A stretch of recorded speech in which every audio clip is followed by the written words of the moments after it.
The following videos were captured by a woman who's been documenting what she calls her poltergeist diaries, a series of increasingly unsettling encounters happening at her workplace, an office she now refers to as anything but ordinary. She'd been sharing updates with her followers, building a record of small, creeping strangeness, and in this first clip, she's filming late, alone, moving through the building with her phone out when she notices something down the hallway near the break room. Watch. So, y'all have been following my polter diaries here lately. So I'm pretty sure there's something standing in the doorway to the break room. Am I crazy? Or is that somebody standing there? Do y'all see that? The camera peers around the edge of a dark, reflective surface and catches a tall, thin shape standing completely still at the far end of the dimly lit hallway, and her reaction says everything. Her voice drops from calm narration to a terrified whisper before she lets out a raw, piercing scream and the footage cuts off. Whether that shape was a chair, a pedestal, or something else entirely, her scream wasn't performed. Some viewers insisted it was just office furniture catching the light wrong, while others pointed out that the object doesn't have the softened edges or visible legs you'd expect from a chair. It just stands there, occupying the frame like it belongs. That's what makes it hard to dismiss. Not long after that clip circulated, followers began asking whether the lights in that hallway were connected to anything, wondering if she'd somehow triggered them herself. She came back with a direct answer. Watch. So, since y'all thought I was doing the lights, let me show you these. This one does nothing. This one turns on this extra light. So, she flips both switches on the wall, one by one, demonstrating clearly that neither controls the bright stationary light glowing in the dark hallway behind her. The fluorescent ceiling lights respond to the second switch, but that orb-like light sits untouched, unchanging, against the dark blue wall. Some viewers immediately suggested it was a security light or an exit sign on a separate circuit. Others weren't convinced, pointing out that the light's intensity and position don't match anything typically mounted in an office corridor, and that she didn't seem to know what it was either, ending the clip with a flat, exhausted "so," as if the demonstration raised more questions than it answered. She'd also mentioned she'd stopped working alone in that building after everything that happened, which brings us to her next update. She returned to the office with a coworker, hoping the company would make whatever was happening stop. Everything had been quiet. Watch. Hey guys, this is just an update to let you all know that I'm okay. I'm back at work today, but I'm no longer working by myself. I have someone here with me. Everything's been fine so far. We haven't had anything today, so... And here we go. What was that? What? It came from the hallway.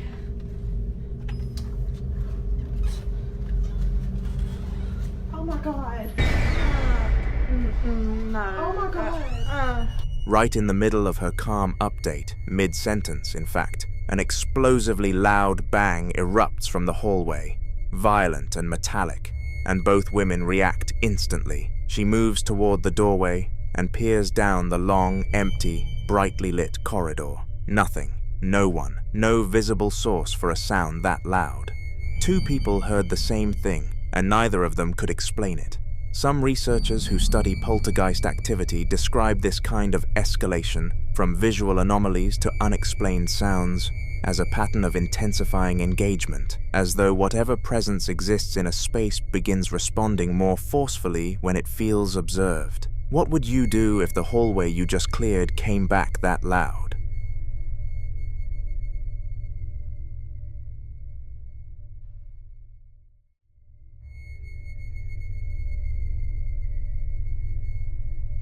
Now, in this next clip, a man is moving through his house at night, phone in hand, when the space around him starts doing things that have no easy explanation. It's unclear exactly what brought him to this part of the house, but from the moment he pushes shut a large panel on the wall, something shifts in the energy of the place, and it doesn't stop there. Almost immediately after that panel slams shut with a loud bang, something catches his attention. Watch.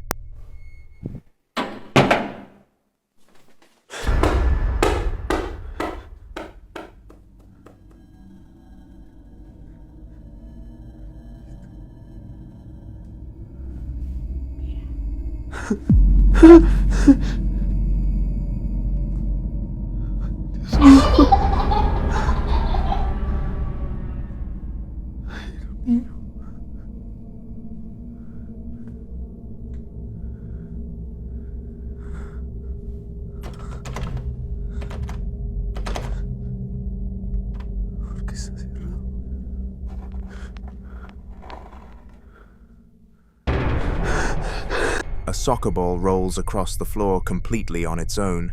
He barely has time to process that before panning down a long, dark hallway where a small, pale figure in a white gown steps out from the corner.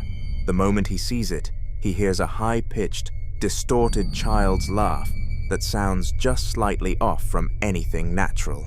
Many investigators warn that childlike apparitions aren't always what they seem. Some believe darker entities imitate children because people instinctively lower their guard around them, making the encounter feel less threatening, at least at first. Despite every instinct telling him to leave, he walks toward the figure, which, if you ask most people, is the last thing you should do. When he reaches the first door and tries the handle, it's locked, and the moment he pulls his hand back, a deep, grating, scraping sound erupts from somewhere unseen, and the video cuts off.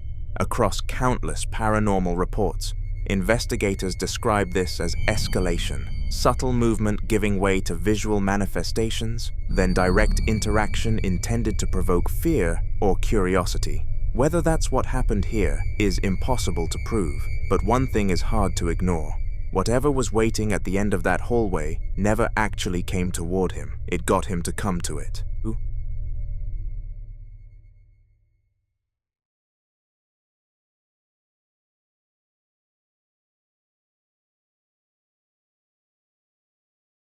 Quick thing before we continue, all of our videos are now available on Spotify too, so if that's somewhere you already find yourself late at night, every compilation we've made is waiting there for you. Whichever way you'd rather watch, the link's in the description. Now back to the video. The following video is about a man who lives on 300 acres of swampland in a place called Dinsmore, land his family bought cheap from a paper mill that operated in the 1800s. Land that he claims was originally stolen from Native Americans and sits directly on top of an old burial ground. According to him, he's not the only one who believes something is wrong out there. He says local police officers will draw straws to avoid responding to calls on the property, and when they do show up, they won't set foot past the property line. That detail alone is hard to shake, but it's what happened to him the previous night that sent him outside in the dark, bare-chested and terrified, phone in hand. He says he walked off the porch to check on the chickens when he heard two things. First, someone calling his name, and then a voice saying, "Help me," from somewhere in the darkness. Watch. Y'all, I just walked off the porch and I came out here to check on the chickens. I just heard, first off, I heard my name. Second off, it sounded like somebody was saying, "Help me." Hold on. Hold on.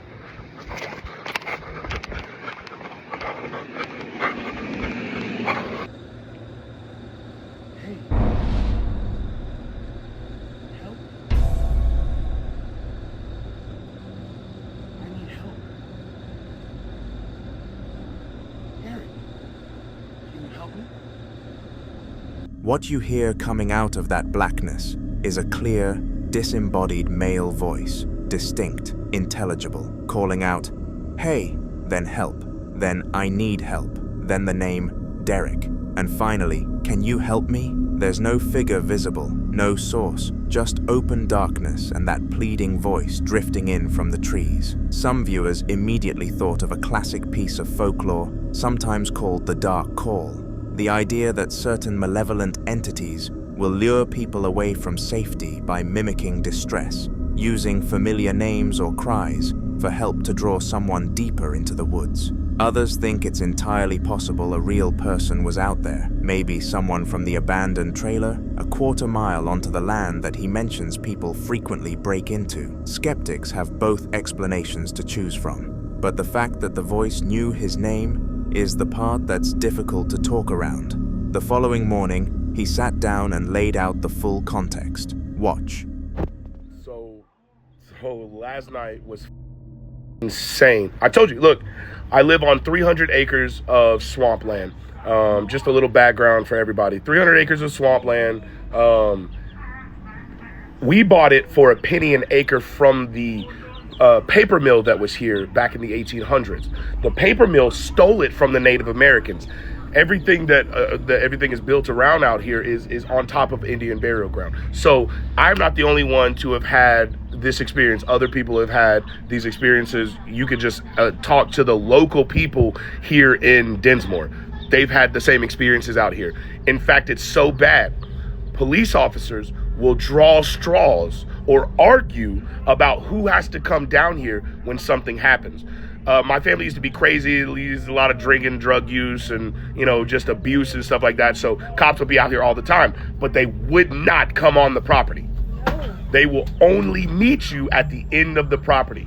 That's how fucking scary it is out here. So today we're going to investigate. I still think that crackheads wandered up from the property. It is about a quarter of a mile into the property, but that doesn't mean anything. We get crackheads, heroin addicts, whatever. They're the new crackheads, meth addicts, they're the new crackheads. We get them out here all the time trying to steal stuff because we used to run a business out here. So I'm going to investigate a trailer that's on the edge of the property today to see that they steal out of all the time. They stole the copper out of it. They busted the windows out of it. So we're going to go see inside that trailer if there's any evidence of anybody staying in it or anything like that. So yeah, stay tuned, guys. Peace. He describes the property as deeply haunted, says the paranormal activity is so severe that even seasoned local officers refuse to enter, and admits that his own first theory is that it might have been trespassers, possibly people staying in that abandoned trailer on the land. So that same day, he decided to go take a look. Okay, so we are out here exactly where everybody said this thing was standing. This is the spot right here. Directly at this spot. There's the track. I see no footprints. So this is the exact spot right here, guys. Chickens, the chickens in the background. So I don't know. This is in this area right here is where it was standing. Is where everybody said it was standing. I couldn't see it while standing just about over there. There we go. And so we keep this stuff like this locked. We keep stuff like this locked because, like I said, crackheads. Let's check to make sure it's locked. Door's locked. This is the trailer that I was worried about. Did you fucking see that, bro? Look, I'm telling.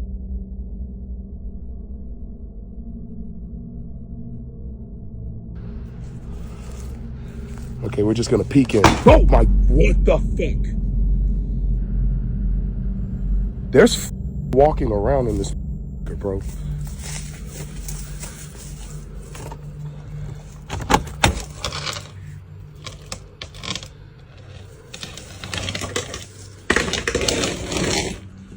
Hello? So we're gonna have to climb in this. Probably should have brought my gun. Hello?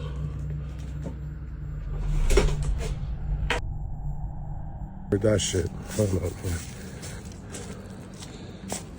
It's happening all around me right now. Like it's the worst that it's ever been.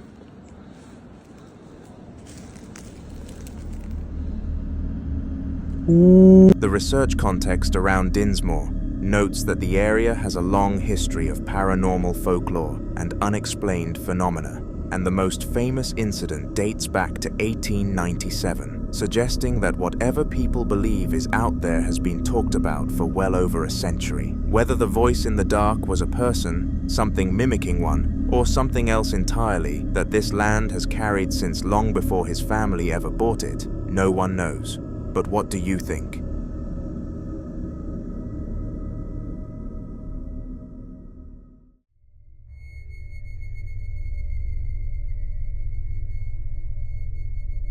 This next video was recorded on January 4th of 2026 by a hospital security guard working a night shift on the second floor of a medical facility, a floor that houses the ICU and a family waiting area. He'd been called up earlier for an emergency, and once that was handled, he decided to walk back down the hall toward the hospital chapel, a room he'd heard about from co-workers who swore strange things happened there regularly, though he'd personally never witnessed anything himself, and that was about to change.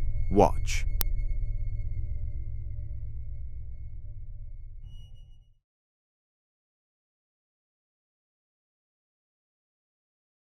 So, we are on the second floor now.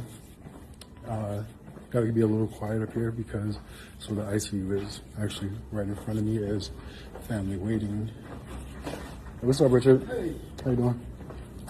And right in front to the right is he's went back in the room. Hold on.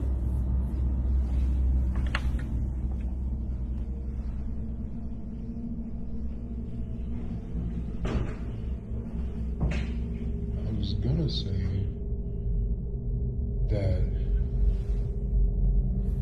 right next to family waiting is the chapel. I was going to come in here anyway because people say that crazy things happen here all the time, but I'd never experienced anything, so I figured why not try? And of course, nothing's happening. So what we're going to do is we're going to sit right here and just wait.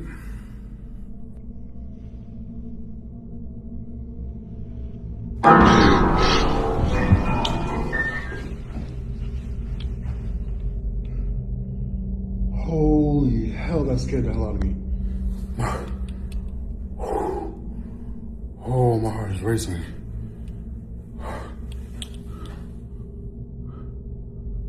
Is that my shadow? Do y'all see a shadow on the wall, or is that just me? Oh, I gotta get the hell up out of here. Shit done, like I'm sweating now. After sharing the footage, the guard revealed another detail that immediately caught people's attention. Long before it became part of the ICU, that entire floor had reportedly served as the hospital's psychiatric ward. According to staff members, one story has circulated for years. Several employees have claimed that a young child occasionally appears in the corridor, approaching people with a simple question. "Will you play with me?" They also describe the child carrying, or asking for, a small red ball. The image of a ghostly child with a red ball has become one of the most enduring motifs in modern paranormal reports. Investigators often note that toys, especially brightly colored balls, are frequently associated with alleged child hauntings because they're commonly used during investigations as so-called trigger objects, items believed by some to encourage interaction. Whether that's because of expectation, coincidence, or something genuinely unexplained remains a matter of debate. BC others believe the legend may have grown over time, passed from one generation of hospital staff to the next, until every unexplained sound or glimpse in the hallway became linked to the same story.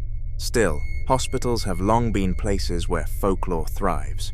Decades of intense emotion, grief, hope, and loss naturally give rise to stories that linger long after the people involved are gone. Whether the guard captured evidence of the child his co-workers had described, or simply experienced an eerie coincidence in an old hospital, one question remains. If you heard a child's voice asking you to play in an empty hospital corridor after midnight, would you answer? The following video was recorded inside a quiet room one afternoon, with daylight pressing through the blinds and everything looking perfectly still until this happens.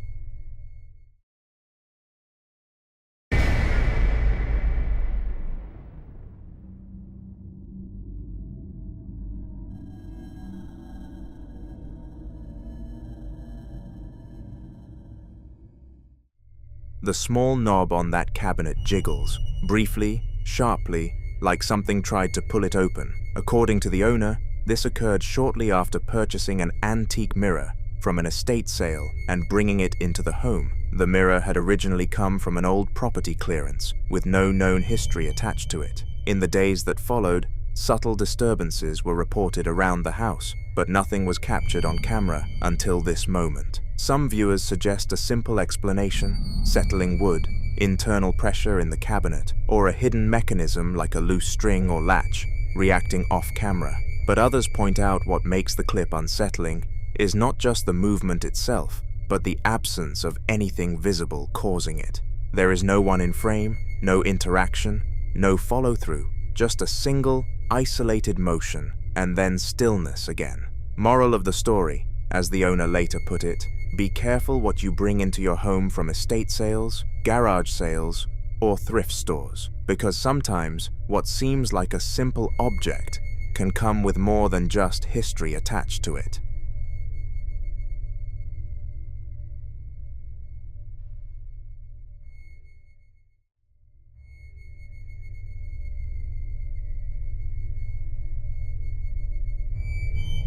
The following video series documents what a family claims has been an escalating sequence of paranormal activity inside their home, beginning with something their young son kept trying to tell them, and which they, like most parents would, initially dismissed. The boy had been mentioning someone named Jerry for a while, a name that didn't belong to anyone in the household, and the family assumed it was the kind of invisible friend children invent and eventually forget. Then the security camera caught something that made that explanation a lot harder to hold on to. Watch.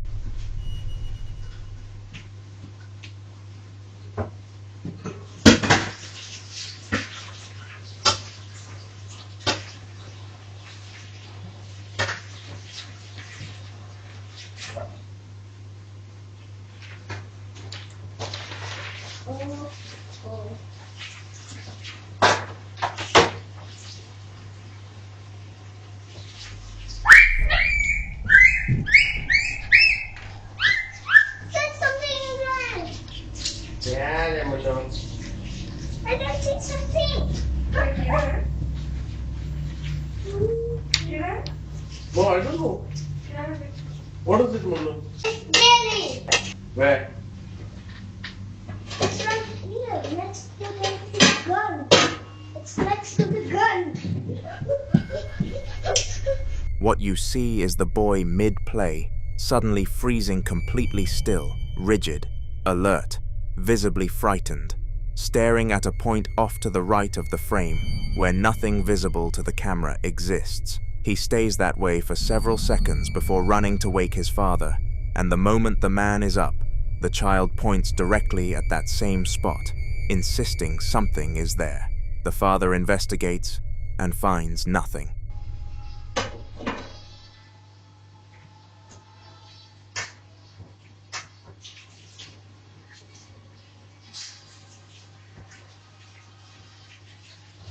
Green Goblin. The Venom.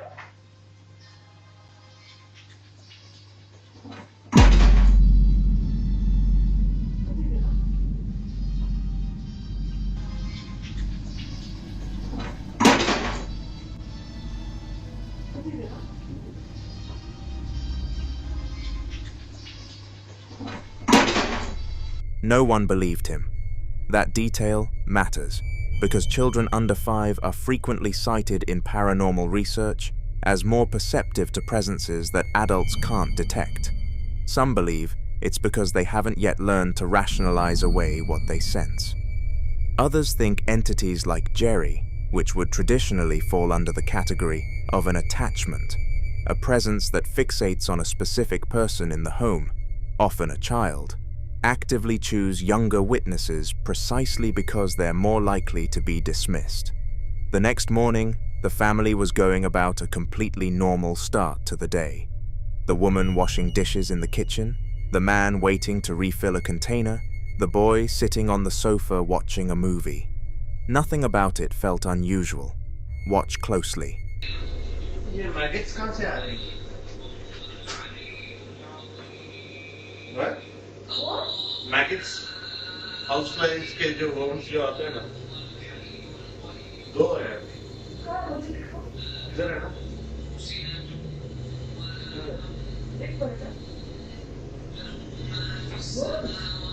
Maggots, not worms. Come and see ना, कितना time लगा रही हो?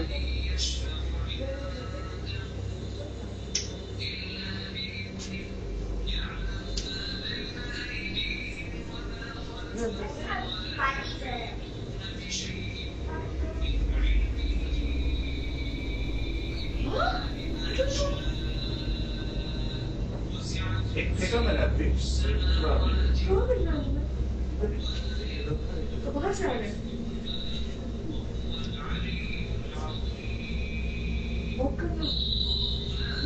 Pick up your puzzle after cleaning fast. Remove the puzzle. What? मारो कीड़ों को बाहर निकले नहीं तो What? चलो fast. There's a lot of chichi. Just remove everything I need to mop. What do you एक झाड़ू करो एक मॉप करो.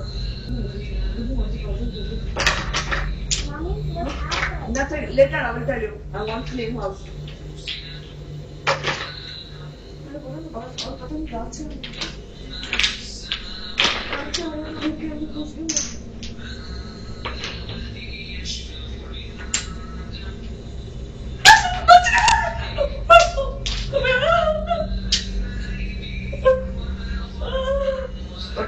It's a maggot. Why are you scared?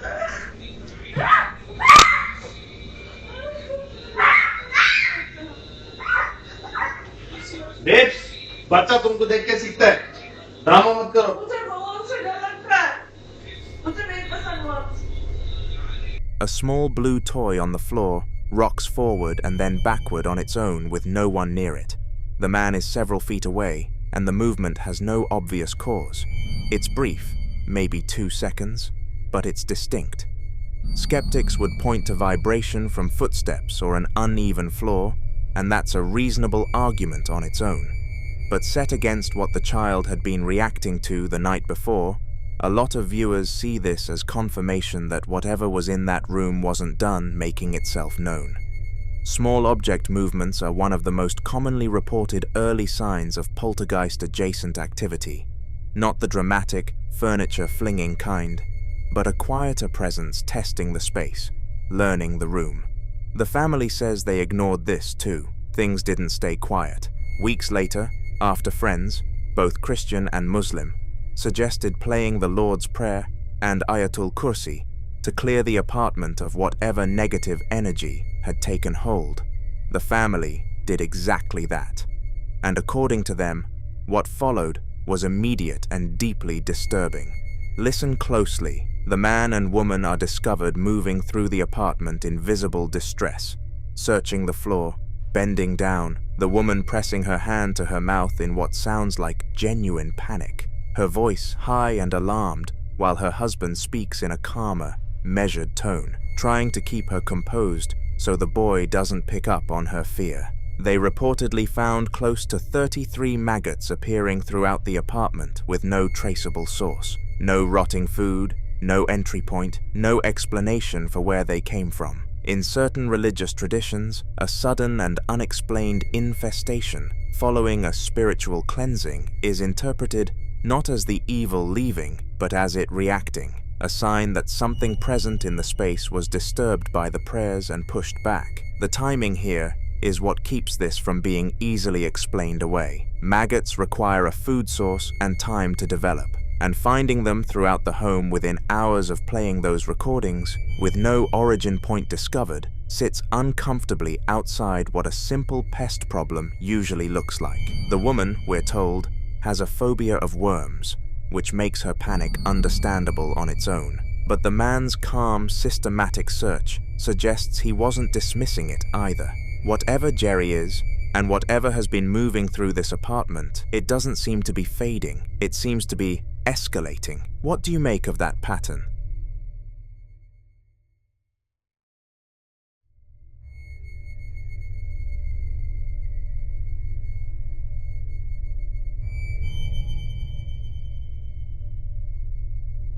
Now in this next clip, two young women are sitting together at a large wooden dining table late at night, candles lit, a handmade Ouija board laid out in front of them, just a piece of paper with letters written across it, and a small, dark object serving as the planchette.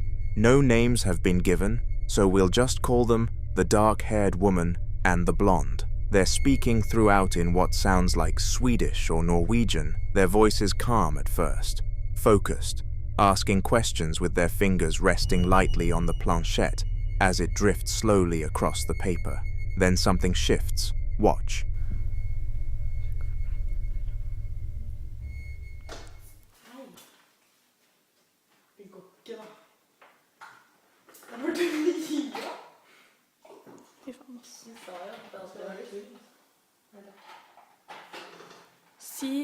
Ta ned på god dagen.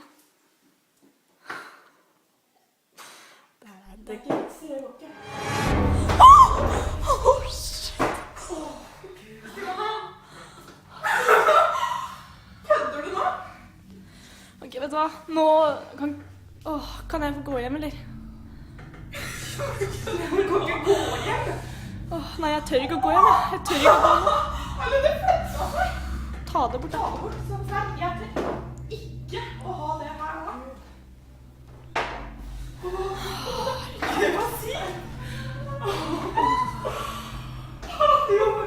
Ja, men dere, nå faen, nå er ånden her, da.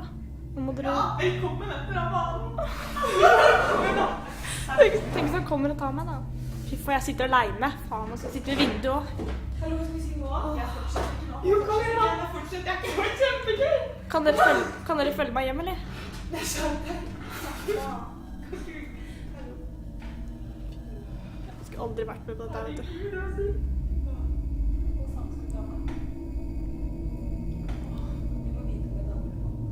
Det kommer seriøst sånne lysglimt foran skjermen, altså. Det er dritkult.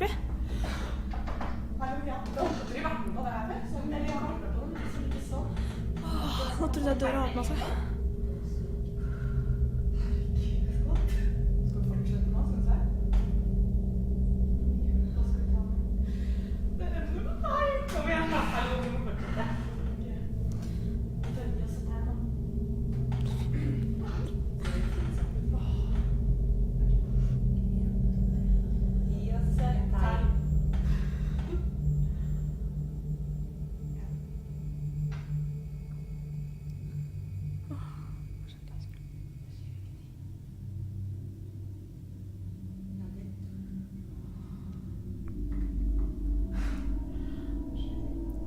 Det tingler. Helvete, hele den driten tingler jo.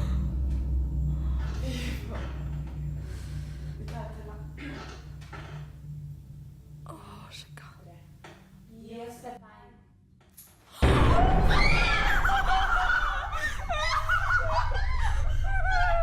At first, nothing unusual seems to happen.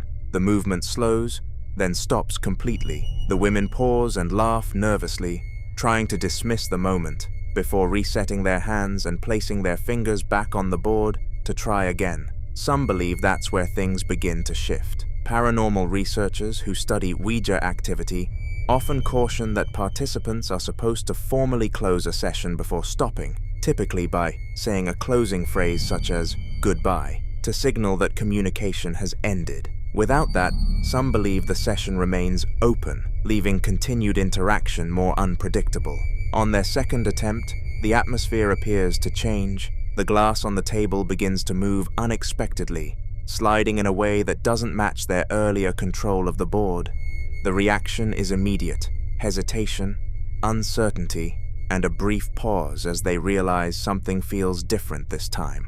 But they continue anyway, and to many viewers, that decision stands out. paranormal investigators often warn that continuing after an unusual or unsettling response can intensify the experience, as repeated engagement is believed by some to signal continued contact rather than closure. Whether the movement was coincidence, subtle manipulation, or something else entirely is never made clear in the footage. But what remains consistent is the sense that whatever began during that first session did not fully end when they stopped the first time.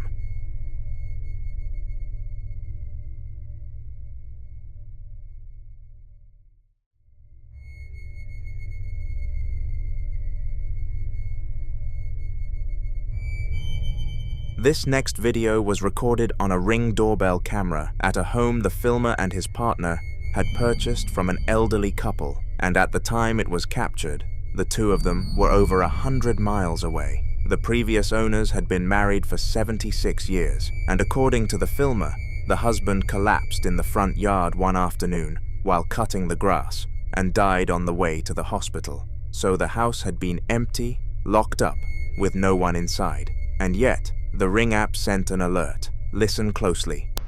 We were over 100 miles away when we heard our Ring doorbell sound, and we were super shocked to listen to the sound. Just wait for it. Sounds like the door's opening, and then there's a voice.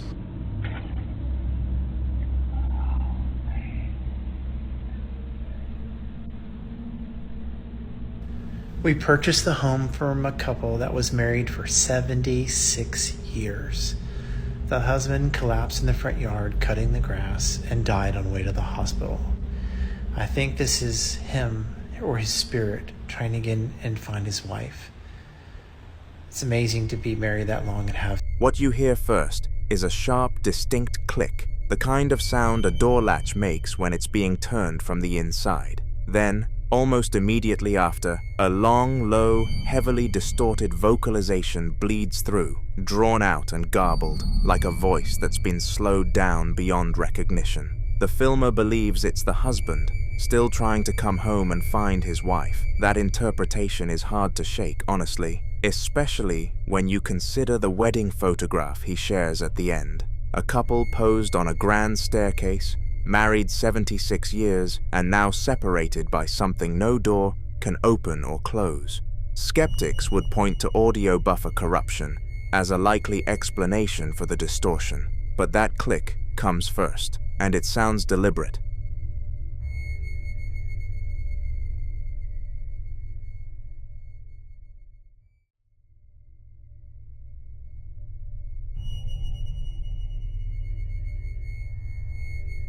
This next clip centers on a teenager who, in what looks like a completely darkened room, decided to use a homemade Ouija board, the kind scrawled out by hand on white paper with orange marker, letters and numbers laid out just like any board you'd find in a store. There's no elaborate setup here, no candles, no group of friends crowded around it, just one boy, sitting cross-legged on the floor, a single beam of light trained on the board, and an inverted glass or polished stone acting as the planchette. He rubs his hands together, places one flat on the planchette, and waits. Watch. I'm here at Grant's house. We're doing a Ouija board session in his basement. Okay, to start off, we're going to do one circle around the board to give any entities power.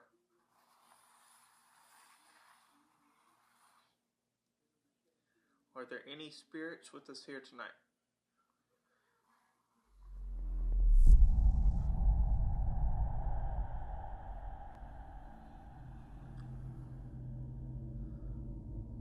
How many spirits are in the room with us?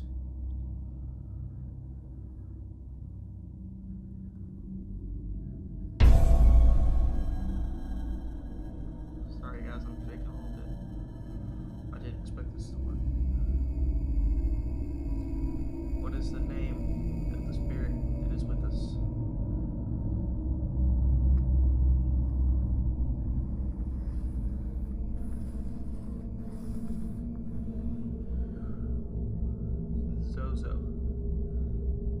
What is the name of the second spirit that is with us?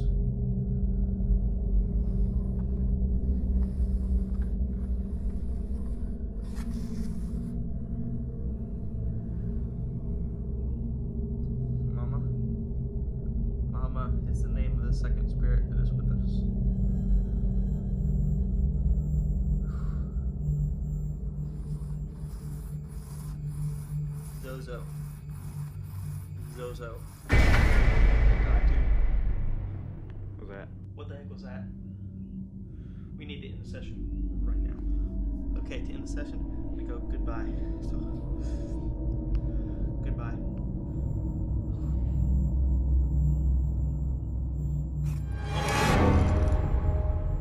Dude, what the heck was that? Oh my god. We need to get out of here. Dude. Oh, Oh god! god! Oh my god! Oh! Get out of here!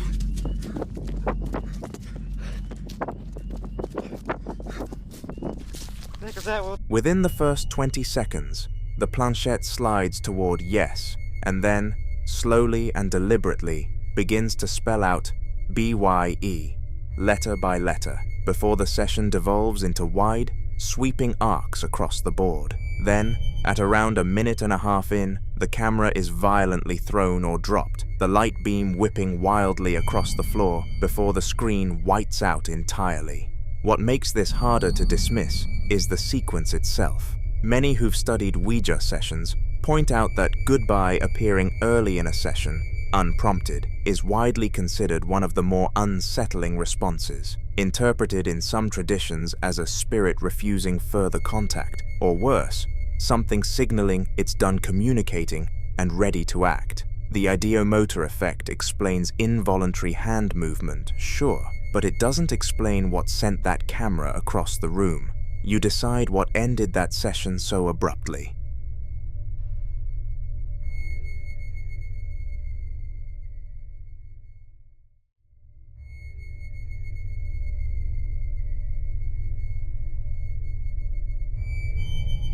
Now, in this next clip, a man films himself walking through his home late at night after hearing a noise coming from the kitchen. He explains to the camera, speaking in French, that it's been a while since he last made a video because the strange activity had quieted down, but recently he's been finding drawers open around the house, and tonight was no different. He already found one open when he walked in, closed it himself, and then stood in the kitchen asking out loud, directly addressing whatever might be there, who it was and what it wanted. Then he asked, plainly and quietly, if he could have a response. Watch. Donc salut tout le monde, je refais une vidéo, j'en ai pas fait depuis longtemps parce que les phénomènes avaient un peu cessé entre guillemets. Bon, je retrouve quand même des tiroirs ouverts de temps en temps, comme là, voilà, je fais une vidéo parce que je viens de voir ça. J'ai entendu du bruit dans la cuisine et du coup bah je suis venu.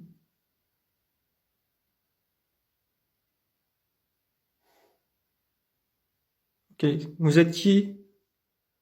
Qu'est-ce que vous voulez?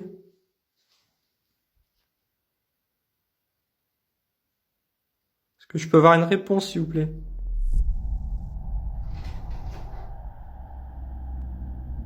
Est-ce que vous pouvez partir de chez moi?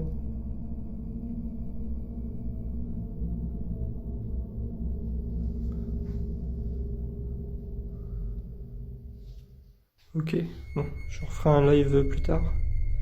What unsettles a lot of viewers isn't just the movement itself, but the apparent intelligence behind it. This is what investigators sometimes describe as responsive or intelligent haunting behavior, where the activity doesn't just happen randomly, but seems to react directly to the person present. Skeptics will point to a faulty drawer runner or air pressure from an open window, but he'd already been living with this pattern long enough to know something else was going on. He ends the clip asking whatever's there to leave his home.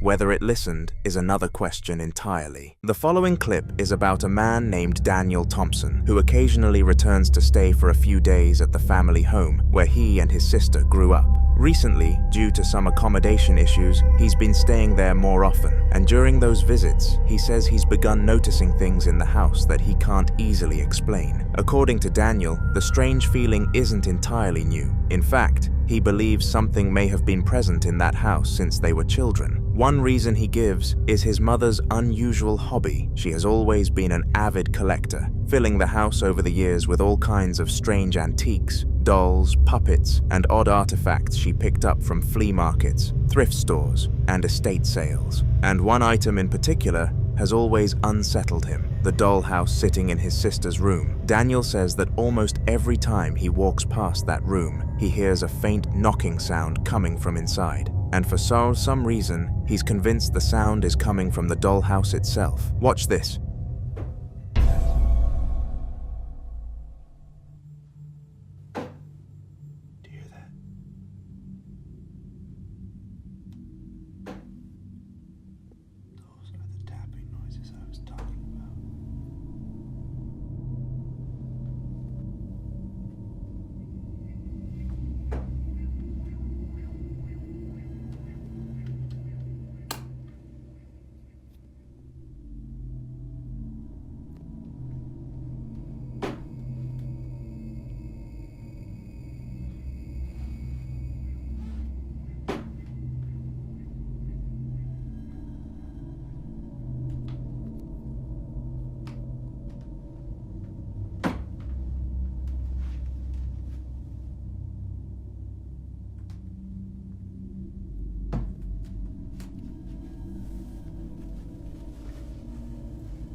After hearing the knocking so many times, Daniel began wondering if one of the strange items his mother brought into the house years ago might have something attached to it. And considering how many eerie collectibles fill the rooms, it's not hard to see why the thought crossed his mind. In the next clip, you'll see some of the unusual items his mother has collected over the years. Take a look. Okay, so the other thing that really creeps me out, that I do not like, but I will show you guys, is in my sister's old room, or I guess still room.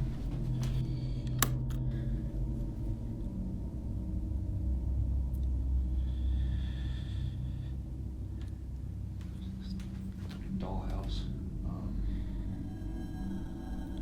I don't know how to explain it. The only thing I can say that has happened with it is sometimes when I walk by, or like I go, the bathroom's back there, and I walk through and I hear like tapping coming from this room. It's like it's like yeah, it's like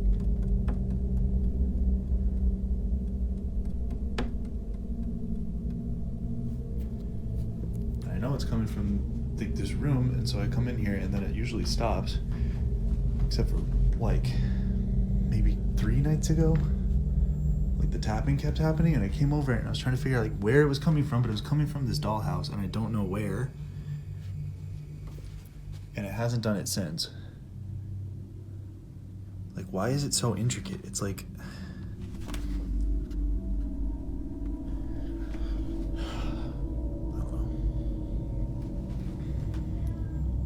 me out.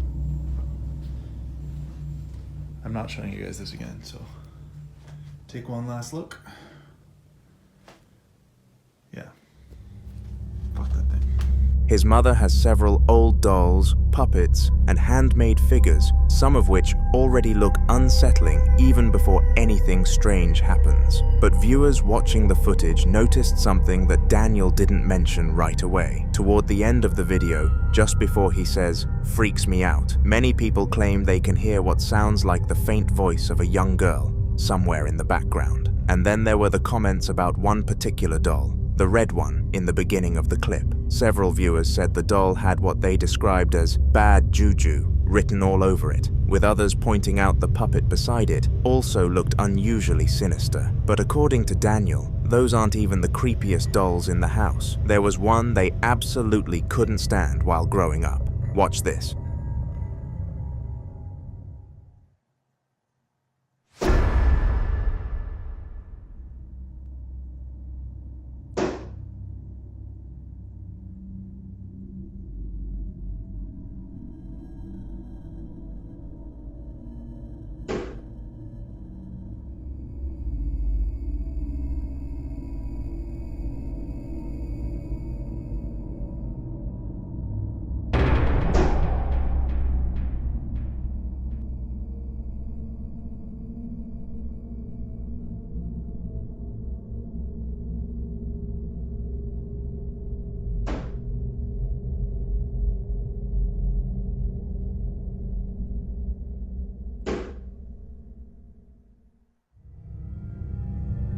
If you look closely at the doll wearing the blue shirt and purple pants, something odd happens. For a brief moment, its eyes appear to blink. It's subtle, but once you notice it, it's difficult to unsee. Still, the most convincing moment for Daniel came after he decided to move the dollhouse out of the room. Almost immediately, the knocking sound stopped. For a while, the house became completely quiet again. But then something else happened. The knocking started again, in the room where he had moved the dollhouse, and that alone was enough to make him uneasy. Eventually, Daniel decided to spend a night at a friend's house just to get away from the place for a while. But while he was there, his phone rang. It was his mother asking if he was back home trying to scare her. Confused, he told her he was still at his friend's place, so she sent him a video recorded by the living room security camera. Watch this.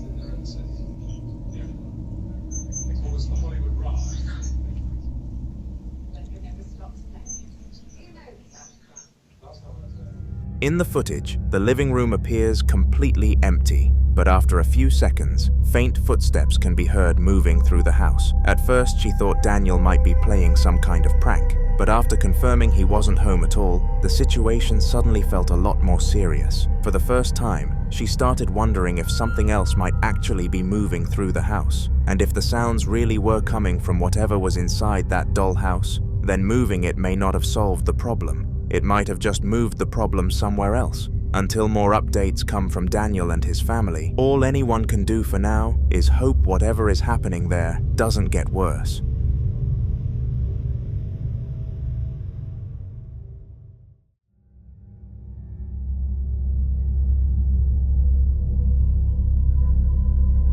In this next video, a team of paranormal investigators return to the Wheelhouse in London, a historic building dating all the way back to 1885. Today, the building operates as a pottery business, but according to local stories and previous investigations, the place may hold more than just clay and pottery wheels. During an earlier investigation, the team believed they had captured evidence suggesting a female spirit might be connected to the building, possibly dating back to the time of World War II.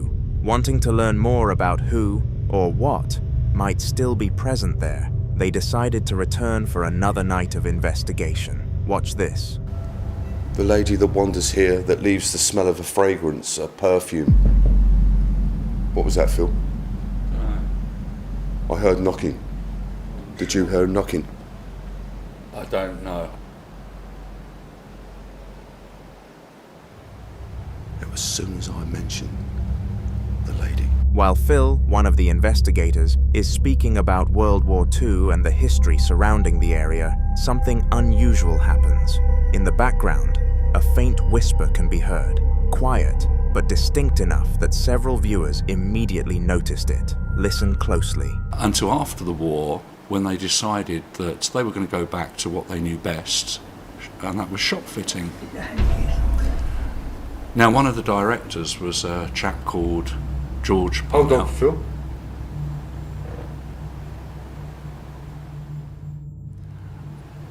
Until after the war, when they decided that they were going to go back to what they knew best, and that was shop fitting. Now, one of the directors was a chap called George Hold Parnell. on, Phil. In this part of the recording, a voice can be heard saying something that sounds like, "The Yankees are here." The phrase immediately caught the team's attention because during World War II, American soldiers, often referred to as Yankees, were stationed throughout parts of the United Kingdom. Some viewers believe the voice could be connected to someone who lived through that time, perhaps replaying a moment from the past when American troops arrived in the area. Trying to get more answers, the investigators continue attempting to communicate with whatever might be present in the building, and that's when this happens.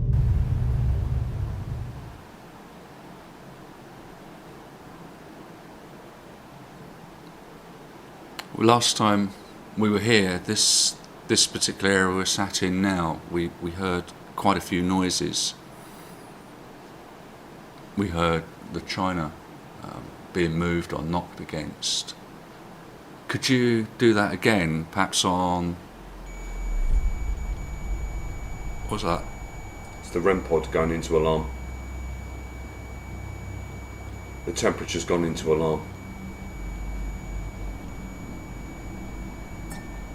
Oh, I heard a chink of something as well. Yeah, I did. Somewhere behind you on the pottery again, Phil? Yeah. Yeah, I did. Could you do that again for me, please? Suddenly, the REM pod, a device used by investigators to detect electromagnetic disturbances, goes into alarm. According to the team, the device reacted at the same moment they felt a sudden drop in temperature in the room. Then, almost immediately afterward, a sharp sound echoes through the building, like a piece of pottery being struck or knocked over somewhere nearby. The investigators pause, waiting to see if anything else will happen. And before long, they hear something else. Watch this. Do you want me to talk to you about the war, as you asked?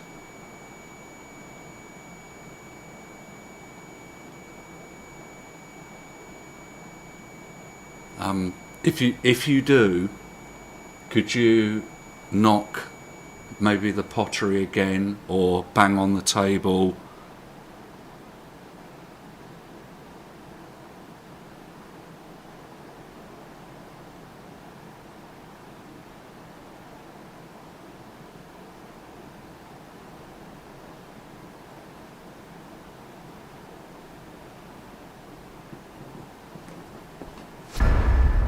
Someone's walking.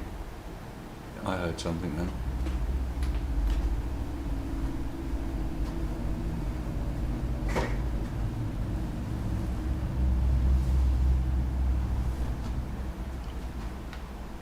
Just heard footsteps. You can hear clear footsteps, as though someone is walking through the building. What makes the moment unsettling is that the investigators confirm they are completely alone inside the space. No other staff, no customers, no one else who could be walking around the pottery workshop. Yet the footsteps sound deliberate, like someone slowly moving across the floor nearby. Old buildings often carry strange sounds, shifting wood, echoing pipes, distant vibrations traveling through the structure. But moments like this still leave people wondering if something else might still be moving through places, long after the people who once lived there are gone. So was it echoes from the past, or a spirit tied to the building's wartime history? You decide.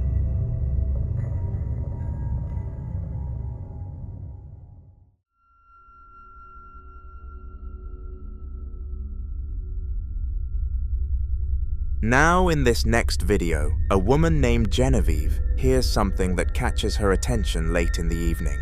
From another room, she can hear her young daughter talking, not just babbling or playing, but clearly speaking as if she's having a conversation with someone. Curious and a little confused, Genevieve calls out to her daughter, asking who she's talking to. A moment later, the little girl begins walking out of the dark room toward her mother. But as she steps out, something else appears in the footage. Watch closely. Lorelei, come here. Lorelei, who are you playing with? What are you doing? At first glance, Many people's first reaction is probably the same, a shadow. But when viewers started looking closer, several details made the situation far more unsettling. For one thing, the room behind the child is almost completely dark. There's no obvious light source inside the room that could project a shadow that clearly across the space. Yet the dark figure seems to move independently from the girl herself. And if you slow the footage down, the shape doesn't match her body. The child is only wearing a diaper and a small t-shirt, but the figure behind her appears to have something hanging behind its legs, almost like a robe or long piece of fabric trailing downward. Even stranger is the way it moves. Instead of stretching or bending like a normal shadow would, when projected onto a wall or floor, the shape walks upright, moving through the middle of the room as if it has depth, almost like a three-dimensional figure rather than a flat shadow. Some viewers also pointed out something else that's hard to ignore. The dark figure appears to move before the child moves. Normally, a shadow reacts to the movement of the person creating it. It follows their motion, delayed only by fractions of a second. But in this case, the dark form seems to step forward slightly ahead of the girl. Another strange detail is where it appears in the frame. Shadows usually need a surface to be projected onto, a wall, a floor, or another object. But this figure seems to pass across open space in the middle of the room before fading away, almost like something briefly walking beside the child. If Genevieve's daughter really was talking to someone in that dark room, maybe the camera briefly captured who or what she was talking to. But I'll leave you to be the judge on this one.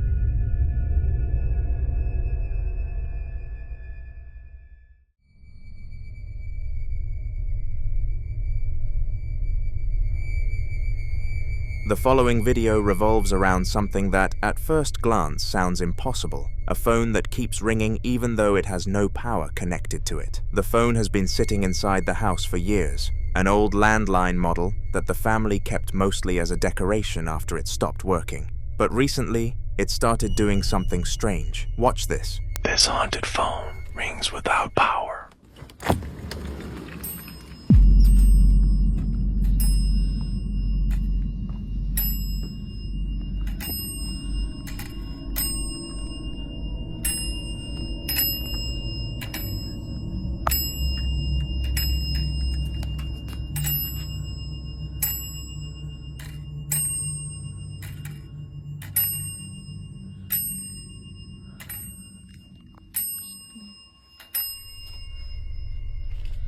Out of nowhere, the phone begins ringing. Naturally, the first reaction was to pick it up and see who might be calling. But every time someone answered it, there was nothing on the other end of the line. No voice, no static, no sound at all, just silence. And the strange part is that the phone isn't even connected to an active power source. When the clip was first shared, many viewers were quick to offer a simple explanation. Some said it might be a recurring electrical spark somewhere in the wiring of the house, or perhaps leftover electricity briefly triggering the ringer. Wanting to rule that out, the owners actually opened the phone to inspect it, but inside, there was nothing that could realistically hold power long enough to make the phone ring repeatedly. No battery, no capacitor, large enough to store energy for more than a few seconds. And this wasn't a modern device either.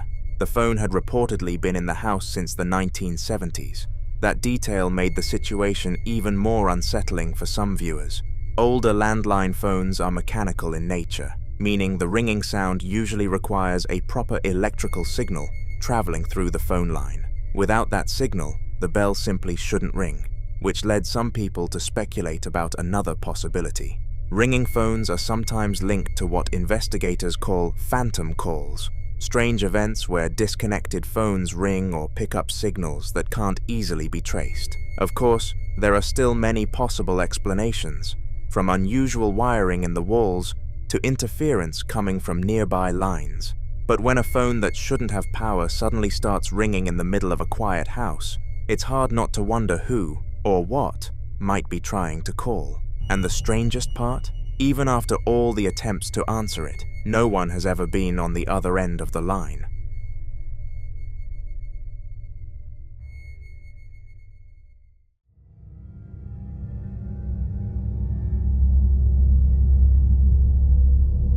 Now in this next video, a man named Nate, someone already recognized for the strange activity that has been happening inside his home, records something unsettling while visiting a cemetery for work. At first it was faint, like something shifting or moving and somewhere between the rows of graves. Since he knew he was the only person there at the time, the noises immediately put him on edge. Watch this. I heard you over there. I heard you moving around. Let me know you're here. Close that door. Yes, this is your cemetery, I know. I'm just trying to keep it nice for you. Keep it maintained and looking nice, out of respect. I'm not trying to So I'm hearing shuffling now. It sounded like it was behind the cement mixer. Fast footsteps or something that was back there. Clearly you can see there's nothing back there. So, not sure what that was. Gotta reach behind there.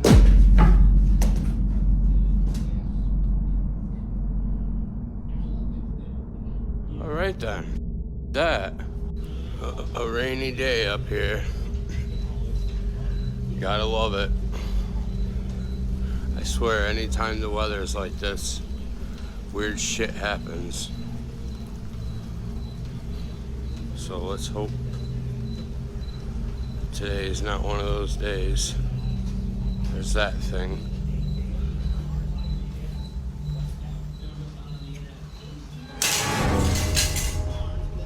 Holy f***.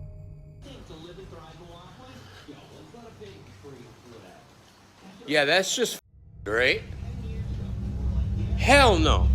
The area around him seems quiet, but the sounds continue, almost like someone slowly moving nearby while staying just out of sight. Nate tries to brush it off and continues filming, but the uneasy feeling never really leaves. Later in the video, after it gets darker, something even more disturbing appears. If you look closely beside the window, there's a faint figure standing there. It's difficult to make out clearly, but the shape is just visible enough to resemble someone watching from the side. And there's another detail many viewers didn't notice the first time. Earlier in the video, before the scene near the window, a shadowy figure can be seen standing outside in the background. The shape is dark and still, blending into the surroundings, which is probably why it's so easy to miss at first. After seeing the footage, many viewers started connecting it to the strange experiences Nate has already shared from his home. The unexplained scratches he sometimes wakes up with, objects being thrown across rooms, and sharp items suddenly moving without explanation. Because of that, some people began wondering if whatever has been causing those disturbances might not be limited to his house. Maybe it followed him, or worse, maybe it started somewhere else entirely. Cemeteries have long been associated with stories of restless spirits and lingering energy, places where the line between the living and the dead is often believed to be thinner than usual. So the question many people asked after watching the video was simple. Did Nate unknowingly bring something back with him from the cemetery that night? Or had it already been with him long before he ever stepped foot there? Again, I'll leave you to be the judge. The following clips come from what appears to be an ongoing series of recordings made inside the same home. A lived-in apartment with children's drawings on the walls, toys scattered on the floor, and a security camera running through the night. According to the person behind the camera, the activity has been escalating across multiple incidents, and he's been documenting each one. In the first clip, he's decided to investigate a disturbance in the dark, despite his wife warning him not to. He gets out of bed, moves through the house with his phone as a light source, checks a wardrobe, finds nothing out of the ordinary, but the security camera feed running in the corner of the frame tells a different story. Watch. Shh. Let me just check.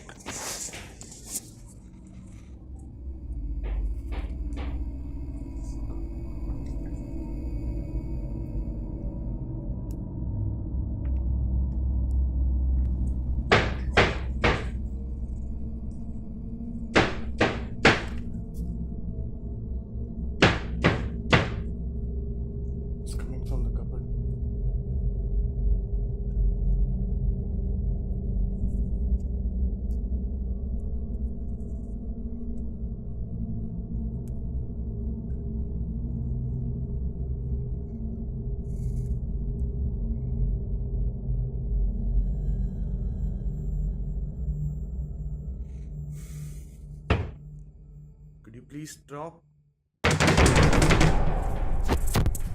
According to the family, the knocking had become so common that they eventually started speaking to whatever was causing it. At one point, the husband reportedly asked it politely to stop. Instead of quieting down, the knocking grew louder and more aggressive, leading some viewers to speculate that whatever was behind the sounds seemed to react to being acknowledged. Another night, the disturbances returned. Once again, he woke up to a strange noise and left bed to investigate, expecting another false alarm. Instead, he got the scare of his life. Watch.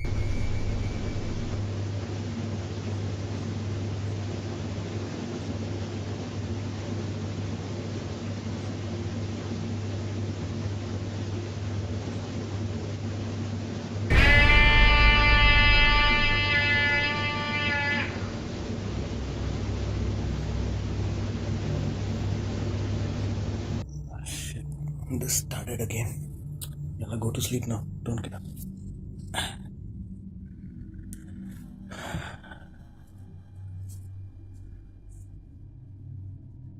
It's almost the same time.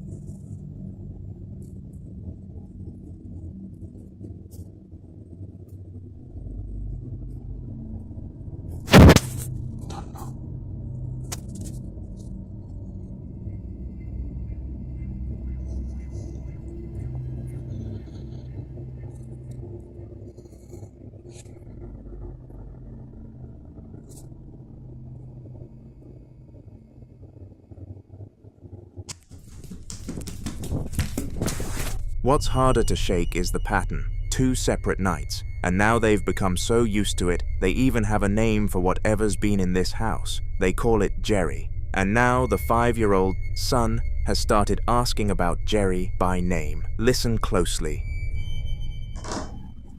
Oh my god. Ajay, क्या है ये? It's just near the door. Daddy, what is it? Nothing, but I'll just go to sleep now, okay? Is that Jerry? I don't know. Just be quiet now. Hey.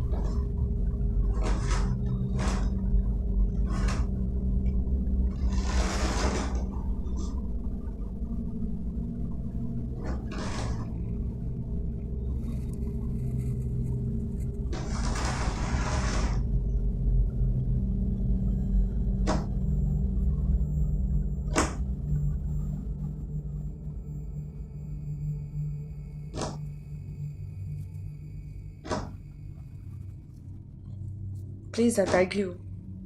मत जा. Don't go. Listen to me. It's okay. Just be quiet.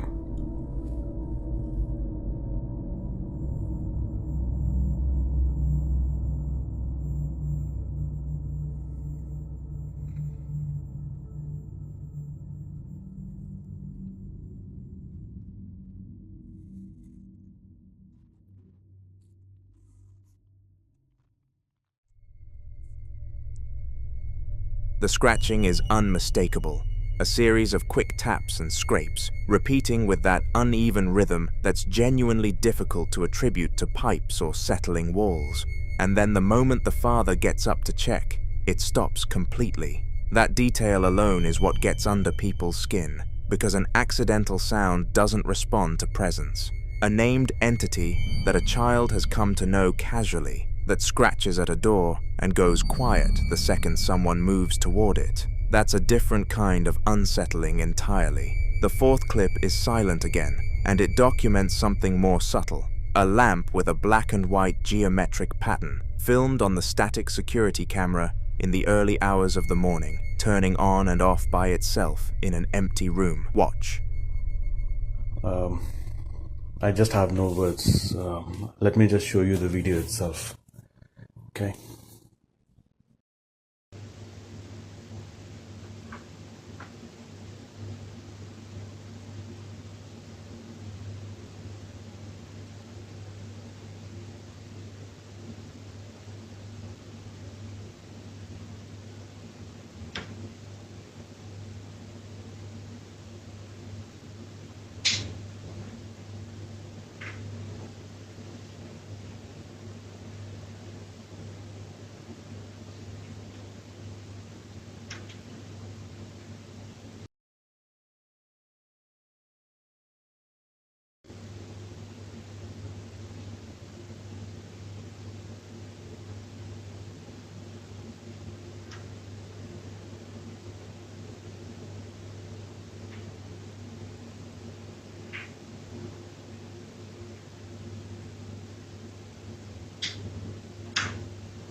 When he went back into the room, viewers noticed what appears to be a shadowy figure moving behind him, following his path through the room before disappearing from sight.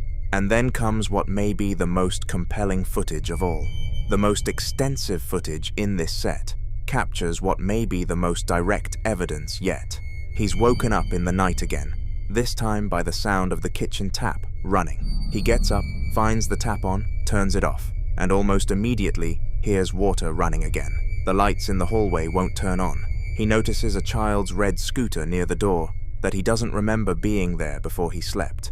And briefly, along a white wall, a faint wispy anomaly rises upward and disappears. Watch.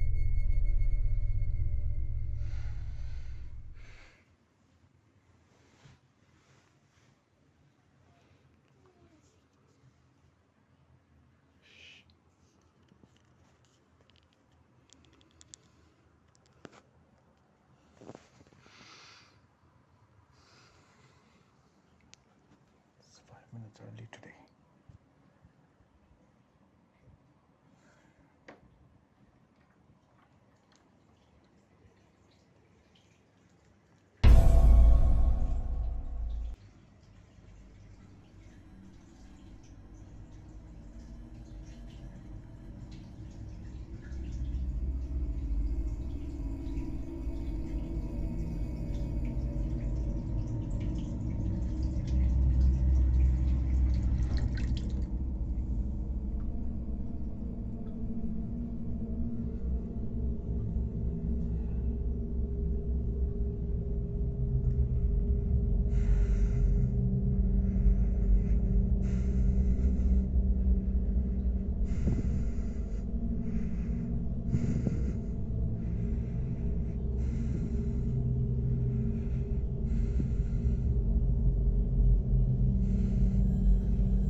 Okay.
The security camera footage recorded earlier that same night fills in what the first-person view couldn't capture. A dark, translucent shadow figure moves across the living room, pushing the scooter, then walks away as the scooter continues rolling on its own. The figure reappears later, crossing from the hallway into the kitchen, and moments after it enters that space, the sound of the tap turning on begins. That sequence, the figure entering the kitchen, followed immediately by the water, is what a lot of viewers find most difficult to rationalize away. Some believe shadow figures of this kind represent a conscious presence, something with intent rather than residual energy, a distinction that matters because intent implies awareness of the people living there. Others point to the misplaced scooter, the unresponsive light switches, the child who already knows the ghost's name, and suggest that whatever is in this apartment has been making itself comfortable for a while. The family seems to know it, The 5-year-old isn't even scared yet, and that might be the most unnerving detail across all of these clips. Not the blurs, not the lamp, not the shadow pushing a toy across the floor, but the fact that a child has simply accepted it as part of home. Whether this is one presence or several, whether Jerry is a name given to something ancient or something entirely modern, the footage keeps coming, and whatever is in that apartment doesn't appear to be going anywhere.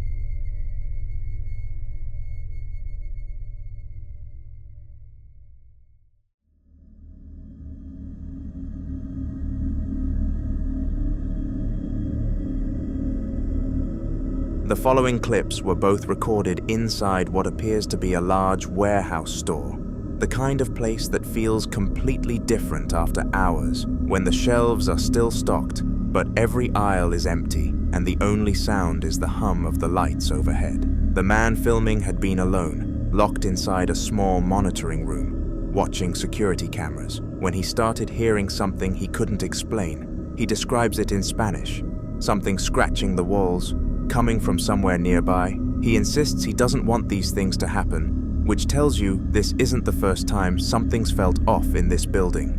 Watch closely.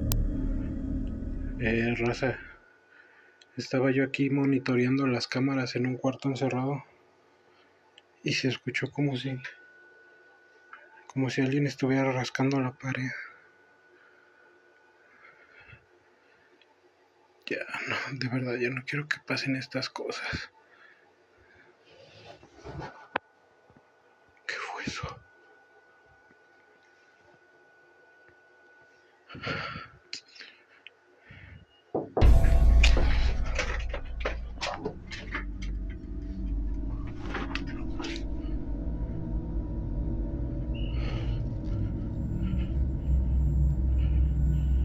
¿Qué cojones? ¿Qué mierda fue eso?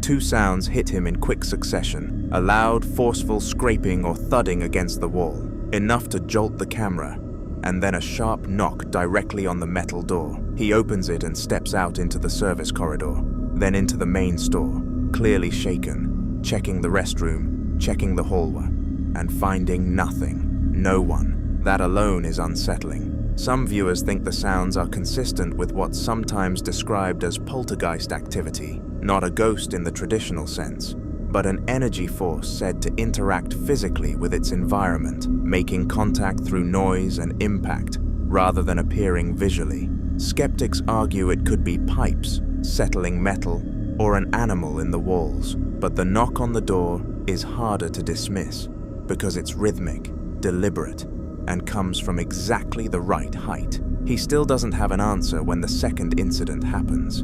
This time he's out in the store aisles, pushing his own cart, voice hushed, breathing audible, saying it feels like someone is watching him. Watch. No sé qué está pasando.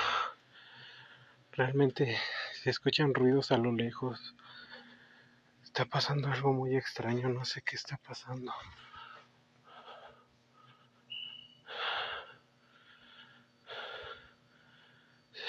Se siente como si alguien me estuviera observando.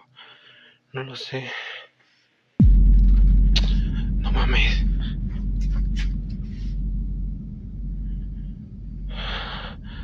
An empty green shopping cart, sitting completely still in the middle of an aisle stocked with bottled beverages, suddenly rolls forward and to the right on its own, quick, a few feet, then stops. He reacts immediately with a loud, genuine exclamation of shock, and the sound of his own cart wheels rolling fast on the concrete tells you he didn't stick around.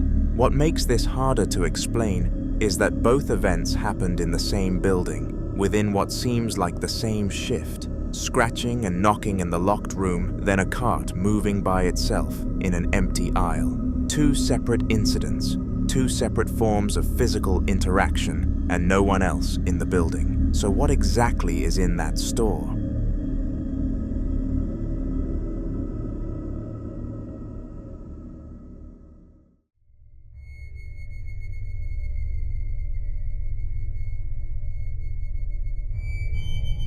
This next clip comes from a night investigation inside the ruins of St. Mary's Church in Colston Bassett, Nottinghamshire, a site that traces its origins back to the 12th century and has drawn paranormal investigators for decades, some of whom claim to have encountered demonic activity within its crumbling stone walls.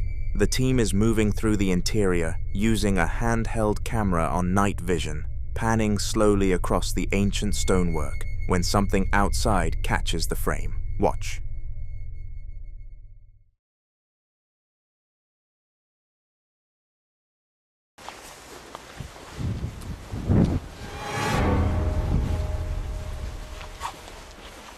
Just the same as what it says at the front.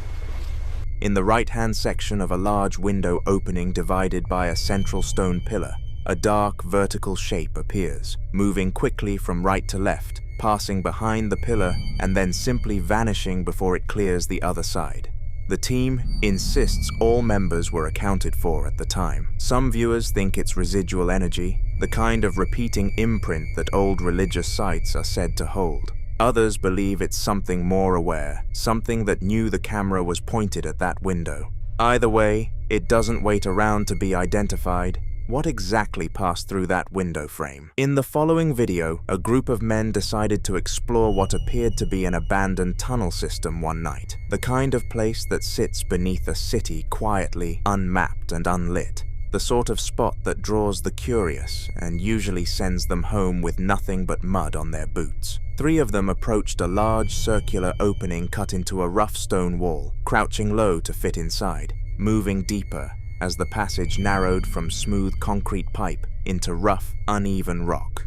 For several minutes, it was just footsteps and the sweep of a flashlight beam across uneven walls, cautious, slow, the way you move when you're not quite sure you should be there by it all. Then everything changed. Watch.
For only a brief moment, a strange shadow appears, and at first glance it resembles a figure. Not clearly human, not clearly anything at all.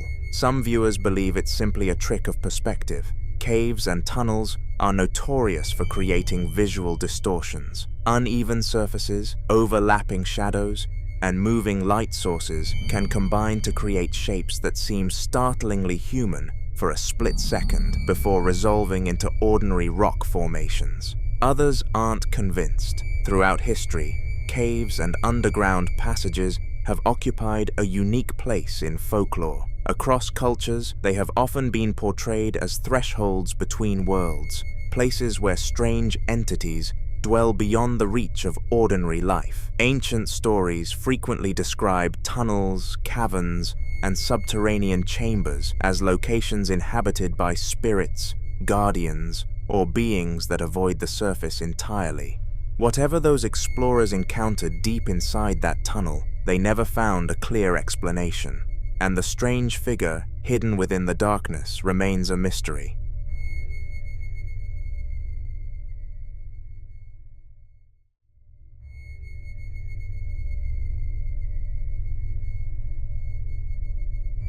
Now in this next video, a man is out alone at night in what appears to be a rural, wooded area, and from the very first second, you can tell something has already gone wrong before he even starts filming. His breathing is heavy, his voice barely a whisper, and the way he keeps looking around in the dark suggests he's heard something he can't place and can't shake. Listen closely. Y'all, I just walked off the porch and I came out here to check on the chickens. I just heard, first off, I heard my name. Second off, it sounded like somebody was saying, help me. Hold on.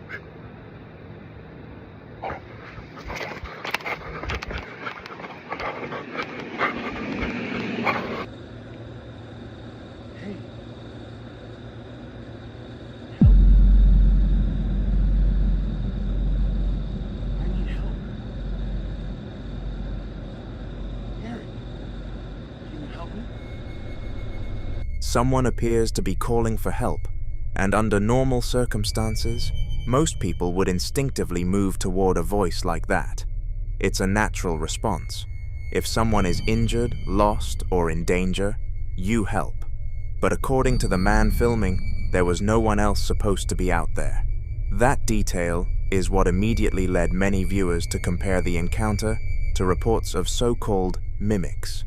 In modern paranormal lore, mimics are often described as entities that use familiar sounds, voices, cries for help, or even the voices of loved ones to attract attention. Similar stories exist in folklore around the world, where travelers are warned not to follow voices calling from forests, fields, or isolated places unless the source can be clearly identified. The man filming leaves, but according to him, that wasn't the end of it. It got worse. Watch.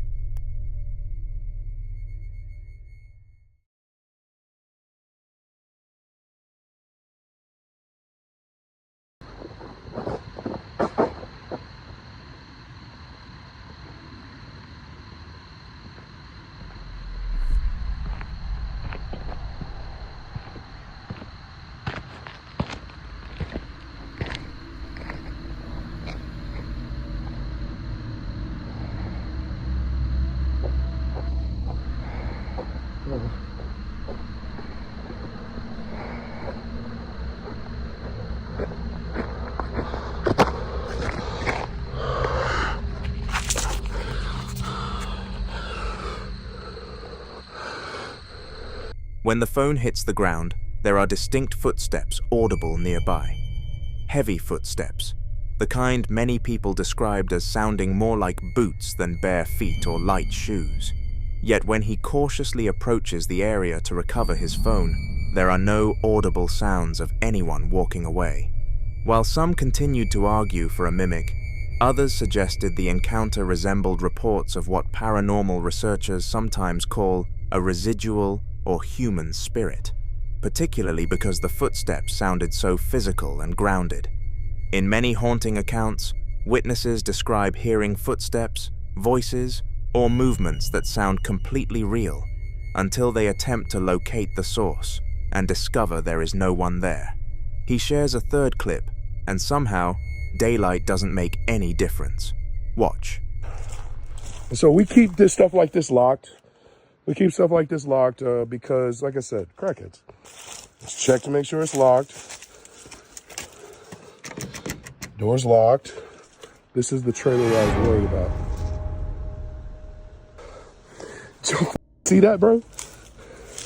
Look, I'm telling you, bro.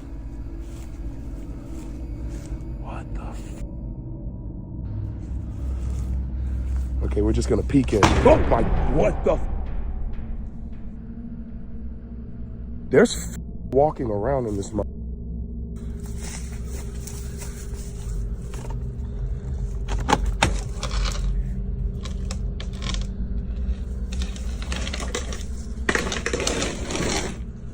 Hello? So we're gonna have to climb in this motherfucker. Probably should have brought my gun. Hello? Y'all heard that shit. Hold on, man.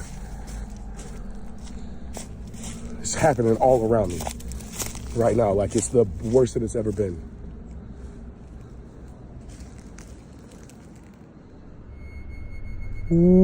What makes the footage particularly interesting is that this reportedly wasn't the first strange incident connected to the trailer. According to the man filming, unusual occurrences around the structure had been happening for some time, which is one of the reasons he continued returning to document the area.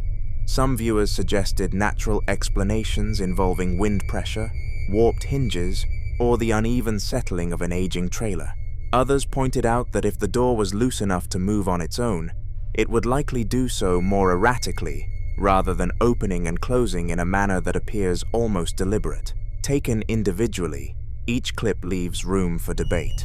A voice calling from the darkness, heavy footsteps with no visible source, a trailer door moving on its own in broad daylight. But when all three incidents are connected to the same location, they begin to feel less like isolated events, and more like pieces of a larger mystery. What do you think?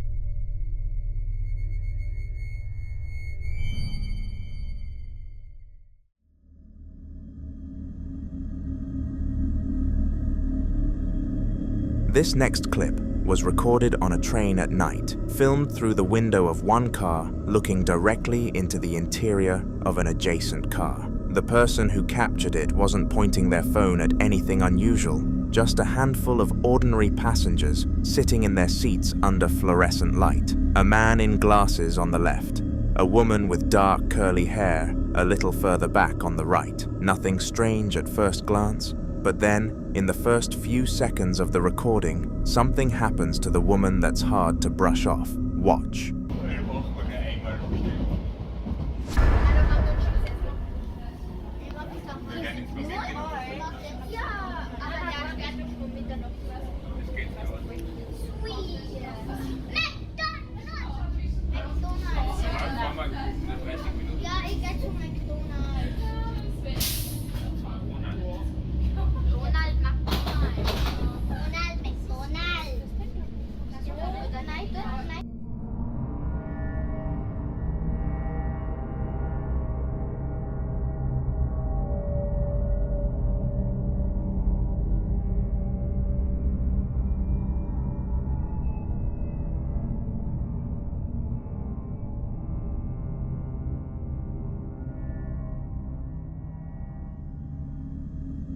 Her head and upper body seemed to vanish completely for a split second, then snap back, rapid, jerky, and nothing like natural movement or the general sway of the train. Skeptics point immediately to video compression and frame-dropping artifacts, which are common in low-light, shaky cam situations. And honestly, that's the most straightforward read. But some viewers insist what you're seeing isn't a glitch, that it's something else wearing a human shape just long enough to be noticed. You decide.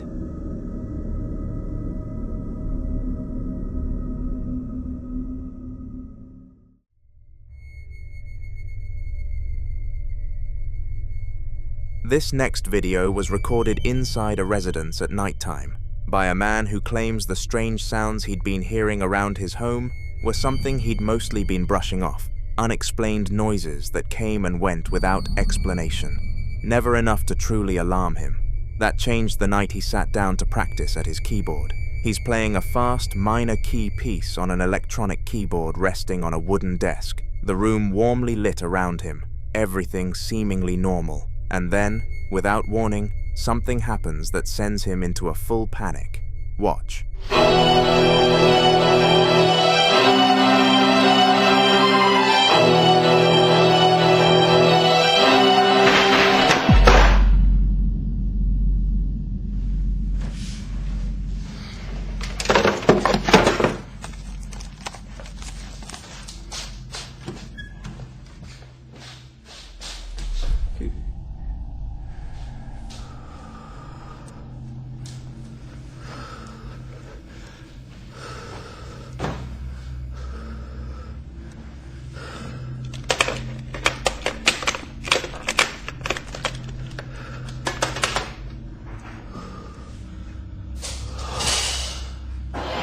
Hallo?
According to the man, incidents like this seem to occur only when he's playing the keyboard, not while he's watching television, not while he's sleeping, and not while he's moving around the house. That detail led many viewers to develop their own theories. Some suggested that the vibrations produced by the instrument might somehow be triggering hidden structural issues, causing objects to shift or sounds to emerge elsewhere in the home.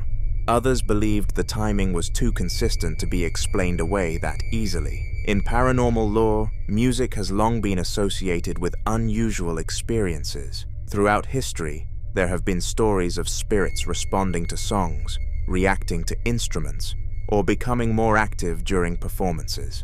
In some traditions, music is viewed as a form of energy capable of altering the atmosphere of a location, attracting attention from things that might otherwise remain unnoticed. Some paranormal investigators even claim that certain sounds, frequencies, or melodies can act as a kind of invitation, not intentionally summoning anything, but creating conditions that make manifestations more likely.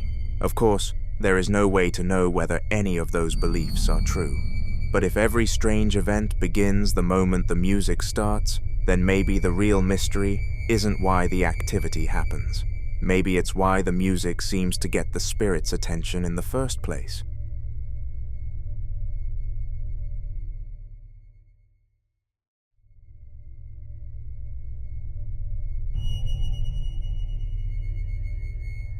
This next clip was recorded at Whisper's estate, a location that's already well known among paranormal investigators for the kind of activity that doesn't just startle you, it follows you home. The footage was captured at night using a static camera, aimed at an ornately decorated room with a white-framed doorway and a large mirror hanging over a sideboard. Nothing about the setup looks unusual. Then something appears. Watch.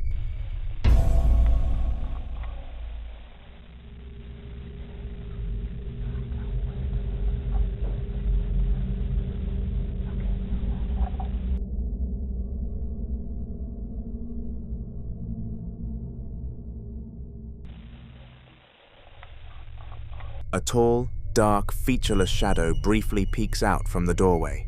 Solid black, no features, no depth, and just as quickly pulls back out of sight. But what makes this clip genuinely difficult to shake isn't just what you see. A low, raspy whisper is also captured on audio, saying, "I can't wait to get you alone." In folklore and paranormal research, shadow people are described as dark humanoid masses with no discernible features, and in Middle Eastern traditions, similar entities are sometimes linked to the jinn, beings with their own intentions toward the living. Whether this is residual energy, an intelligent presence, or something else entirely, that whisper doesn't sound like something that's just passing through.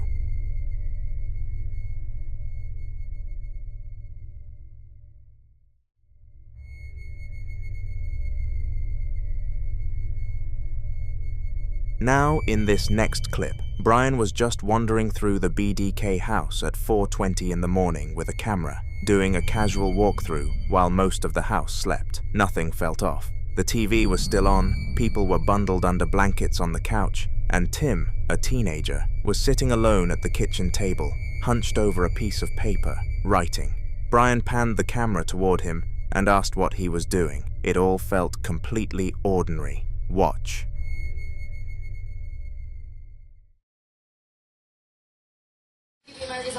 Hey guys, it's Brian here. I'm just at the BDK house, you know, nothing too much. It's 4:20 in the morning. Let's see, let's look around. Okay. TV's on, Girls Gone Wild, nothing new. Everyone's asleep over here. Hey, there's Tim over there. What are you doing, Tim? Just trying to get some stuff out of my head. I got a lot of ideas I need to.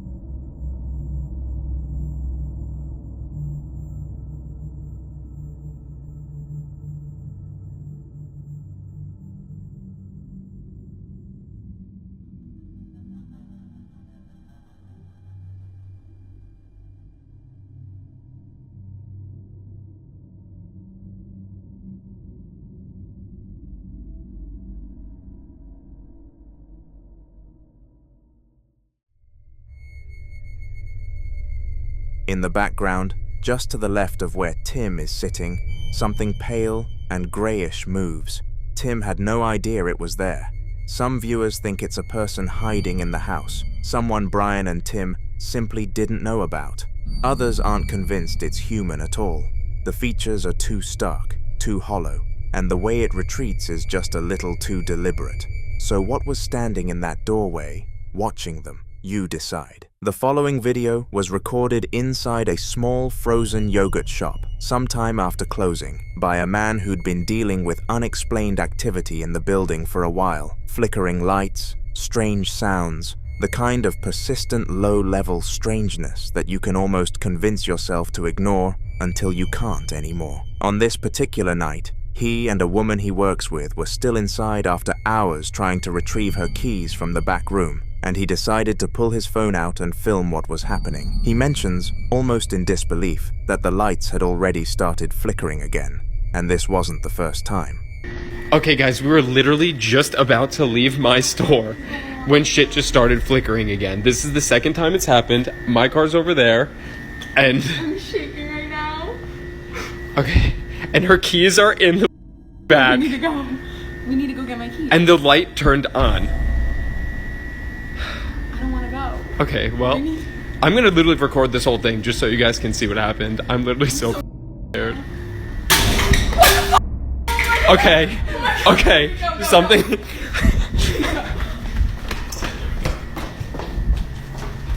The bathroom light's on too. Bro, why are my keys on the floor? They were not there. Like, I deadass put them on the desk. Like, oh my god. This is literally insane. The crash erupts out of nowhere from somewhere deeper in the building. No visible source, no explanation, and what follows is pure chaos. Both of them sprinting toward the back office in a full panic. But then they find her keys lying on the floor. She's insistent that she left them on the desk, and the man confirms he didn't see them there either. That alone is unsettling. Displaced objects are one of the most commonly reported signs of poltergeist-type activity. The kind of presence that doesn't just make noise, but physically interacts with the environment, moving things deliberately, as if to be noticed.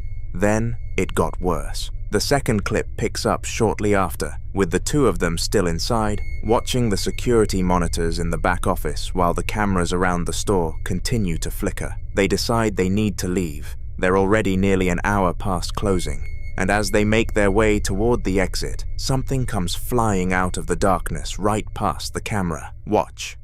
Okay guys, we've been sitting in the back for like 20 minutes now, and we're just watching the cameras, and stuff is still flickering and going on, but nothing happened back here, and we need to go home, and this is so freaking terrifying. We're 50 minutes past our shift because of this shit. We closed at 10, so we need to like, it's so dark because all the light switches are over here. Stop it, stop it. Oh, fuck. Okay, this is what I mean. This room is over. This is. Oh my god. This is what we're dealing with. Oh my god, yeah. What the? Bro, Nick, did you do this on purpose? No, I'm gonna beat the shit out of you, Nick. Stop! You're literally. Are you? No, wait, no. Nah. No. We literally looked away for like 2 seconds.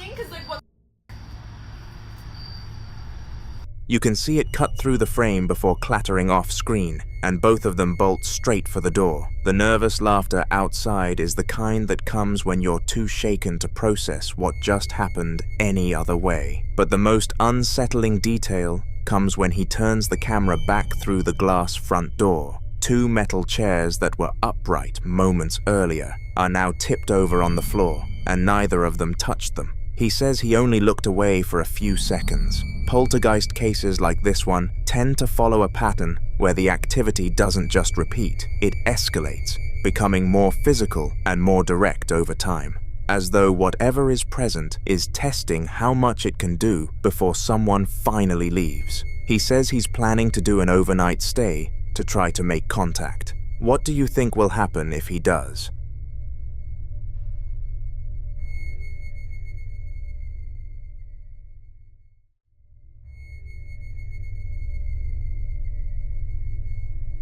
This next video was recorded inside a family home using 2 mounted security cameras, one in a bedroom, one in the dining room, and the footage spans 2 separate dates in February of 2026, both captured in the early hours of the morning. In the bedroom clip, recorded just after 2 a.m., an older woman, a younger woman, and a child are all asleep, completely still. Nothing in the room is moving. Listen closely.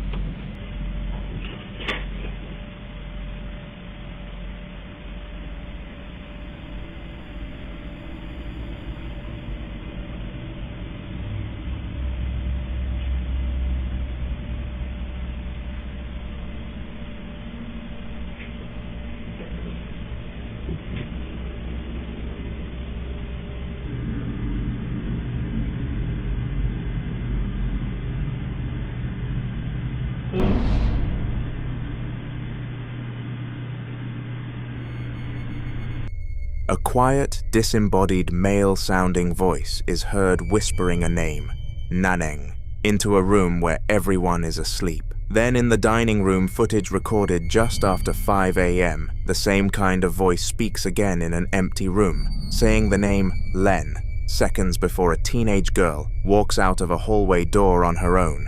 And back in the bedroom, at the exact same timestamp, the voice speaks once more, this time with what sounds like a questioning inflection, calling out while the entire family remains completely unconscious. So if you listen carefully, something is calling their names, and not one of them heard it.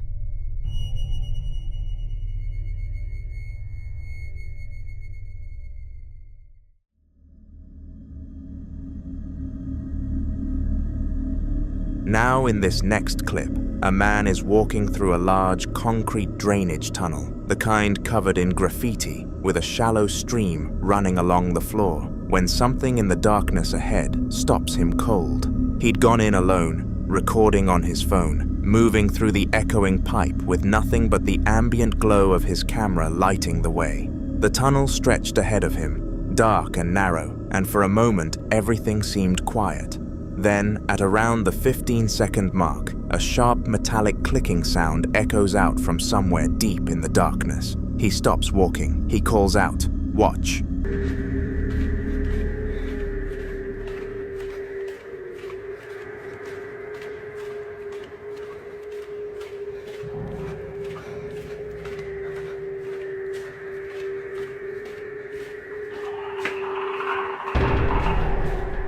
What the hell?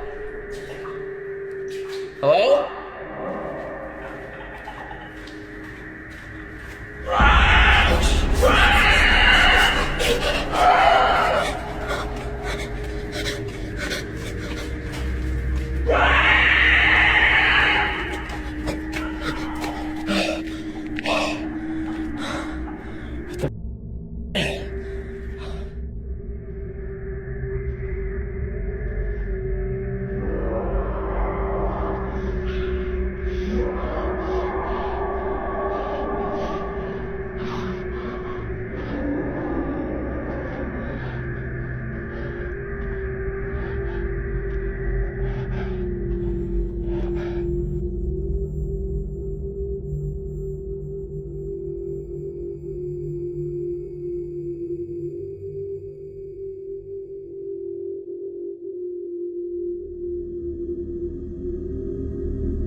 What answers him back isn't a person. A low, guttural sound, somewhere between a growl and a distorted whisper, rolls back through the tunnel in response to his voice.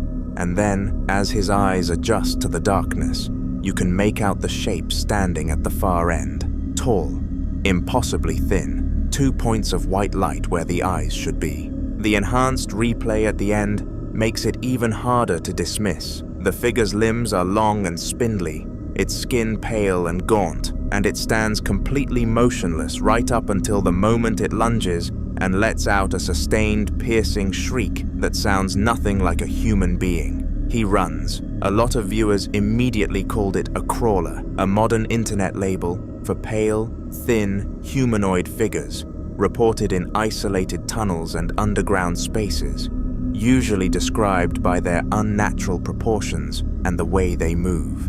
Others think the glowing eyes point to something else entirely, something that doesn't fit neatly into any category. Skeptics argue it could be a person with a torch, but that explanation gets harder to hold onto when you hear what came out of that tunnel. So what exactly was standing in the dark, waiting?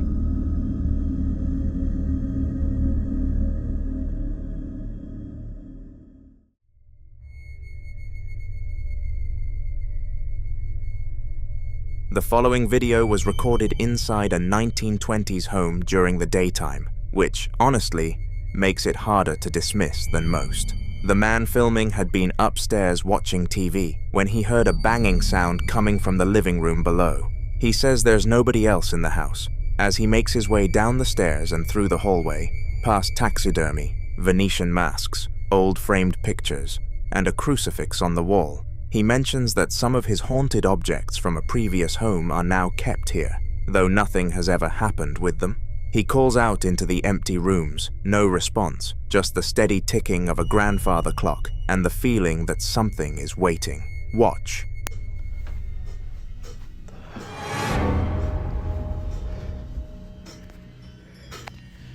It's banging in the living room. There's nobody else in the house. I've just been upstairs watching TV. Some of my old haunted objects from the old house are in here, but nothing's ever happened. Hello? Hello? Oh! Whoa! Shit. Oh my god. What? What the hell? Whoa, I'm not staying in there. Oh my god. Oh, it's even colder in here. What is that noise? Hello?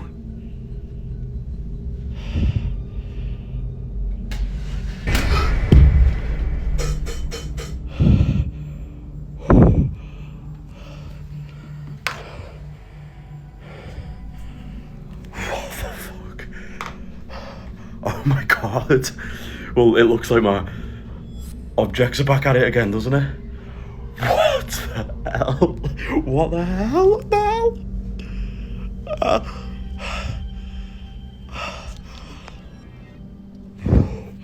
I am getting out of here. What the hell? Two events hit almost back to back. A taxidermy bird on the fireplace mantel flaps its wings suddenly, then the door slams shut on its own with a heavy metallic crash. Then in the dining room, a chair is violently thrown backward across the floor. He screams. He's done. If you look at how quickly these events escalate, bird, door, chair, all within about a minute, it fits a pattern that paranormal researchers often describe as poltergeist behavior, where physical objects are moved or thrown with what seems like deliberate, escalating force. The term poltergeist comes from the German for noisy ghost, and what makes these cases distinct is the physical aggression, not just shadows or sounds, but objects acting against gravity. Skeptics will say the taxidermy bird could be mechanical, that the door and chair could be rigged, but his reaction, the shaky hands, the swearing, the decision to just leave, that's difficult to fake convincingly. He even notes a second chair had shifted by the time he looked back. So what set it all off?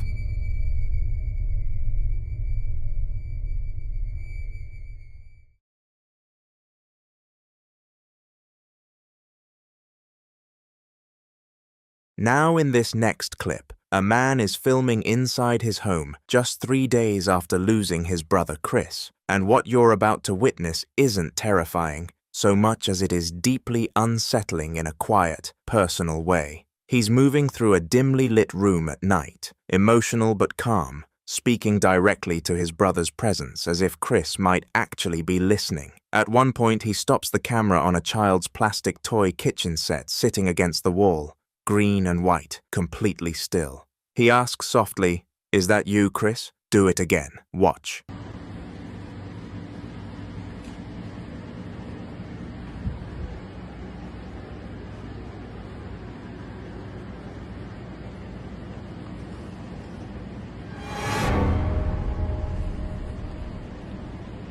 That's you, Chris. Do it again.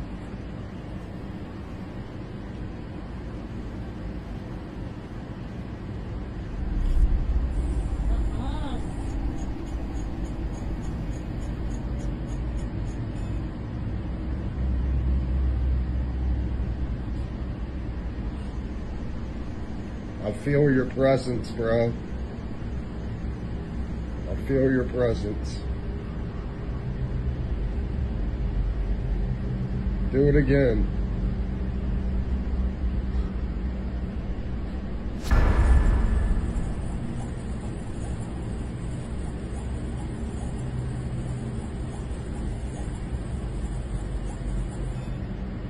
Holy shitballs. What did I miss? The burner on the toy stove lights up with a flashing red glow and emits an electronic sizzling sound. Then, after it goes quiet, he says it again. Do it again, and the toy activates a second time, this time playing a completely different sound sequence. Many people who've experienced grief report moments exactly like this one, where an object associated with family or routine seems to respond at just the right moment. Others think the timing is too precise to dismiss. You decide.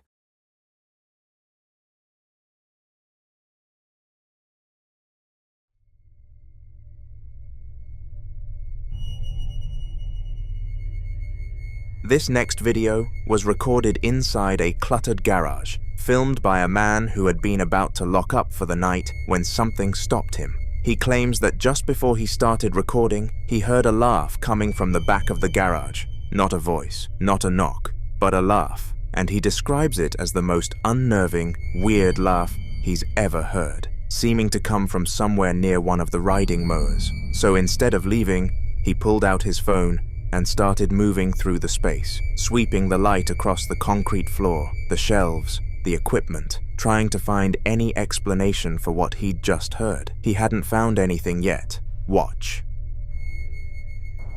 Alright, so I was just closing this up.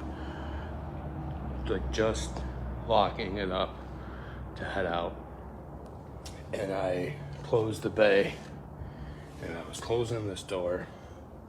I shut the lights off, getting ready to close this door, and heard, I swear, I heard a laugh. And it was the most unnerving,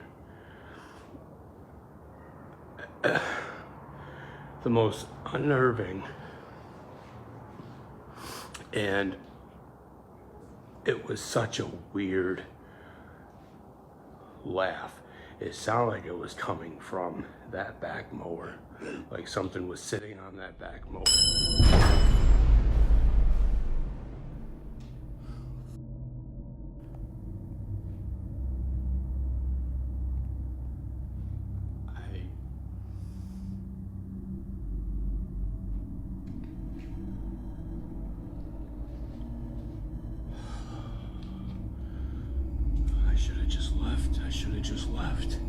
I should have left it alone. I don't even know what that was, where it came from, where it went. but I'm not sticking around to find out, so I'm out of here.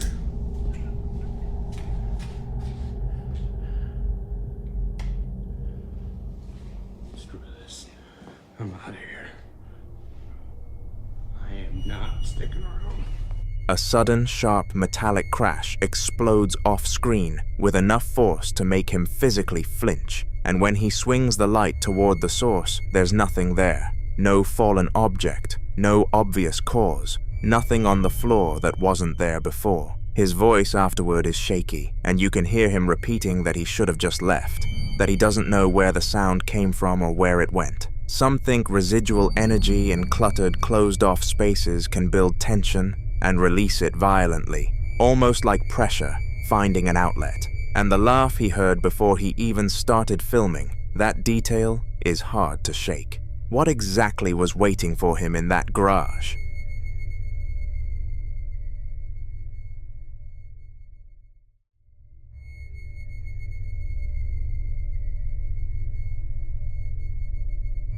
This next clip was recorded by a woman at night, sitting in her car, describing something she'd witnessed inside her home. And what makes it so hard to dismiss is the detail she kept coming back to. She explains that on the same day she played Surah al-Baqarah, one of the most protective recitations in Islamic tradition, through the house, she passed by her children's room and noticed one of the toys doing something she couldn't explain. Her daughter's Peppa Pig stuffed toy lying on the bed. Watch. I put Baqarah in my house. That same day, I am like just passing by my kid's room, and basically I see one of the toys doing this.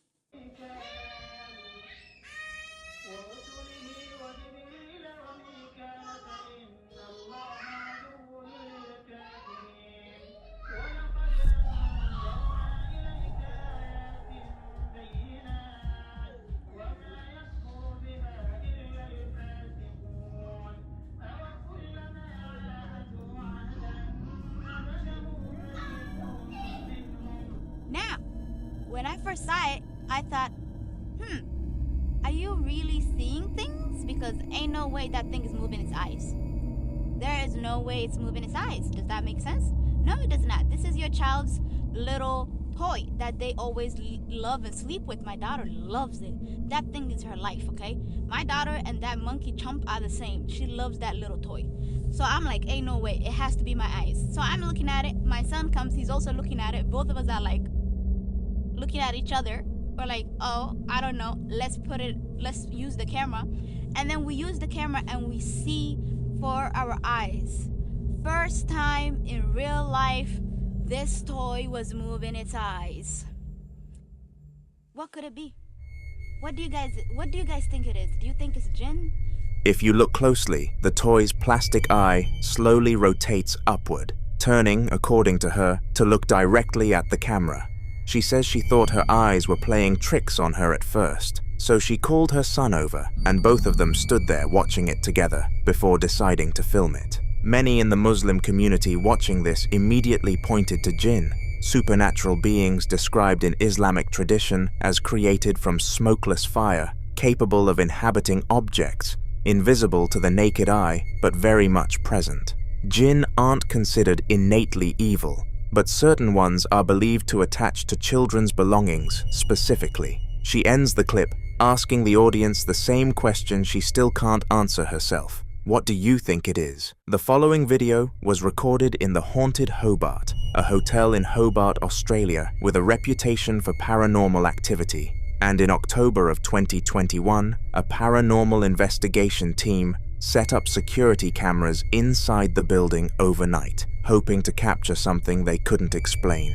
What they got was 3 separate incidents, all caught on silent CCTV footage, all happening in the early morning hours when the building was completely empty. The man reviewing the footage describes himself as a skeptical person, which makes his reaction to what the cameras caught all the more worth paying attention to. The first 2 events happen at 5:53 a.m. No staff, no guests, nobody in the building. Watch. A movement right there, and then it proceeds to go like up the stairs, but it could be someone, just walking on the outside on our front porch right there, which is logically what it is, but it almost seems that the camera's kind of bending, and it bends the staircase a little bit. And then right after it goes to the top of the stairs, the hat seems to jump up before it falls off onto the ground and kind of rolls around. It's very weird. It's something I can't explain. Now, even weirder than that is the next day, that same woman came back in, and she was wearing the same exact clothes, and which is fine. I'm not judging. Maybe she had some, had a fun night. Maybe got it lucky. She could have stayed somewhere close to here, or maybe she lives there. Who knows? But she, how wacky this is. Like, what is she doing? She seems to be walking weird, and then she's like peeping back in. Like, how long was she out on the porch just like staring in after the video cuts off?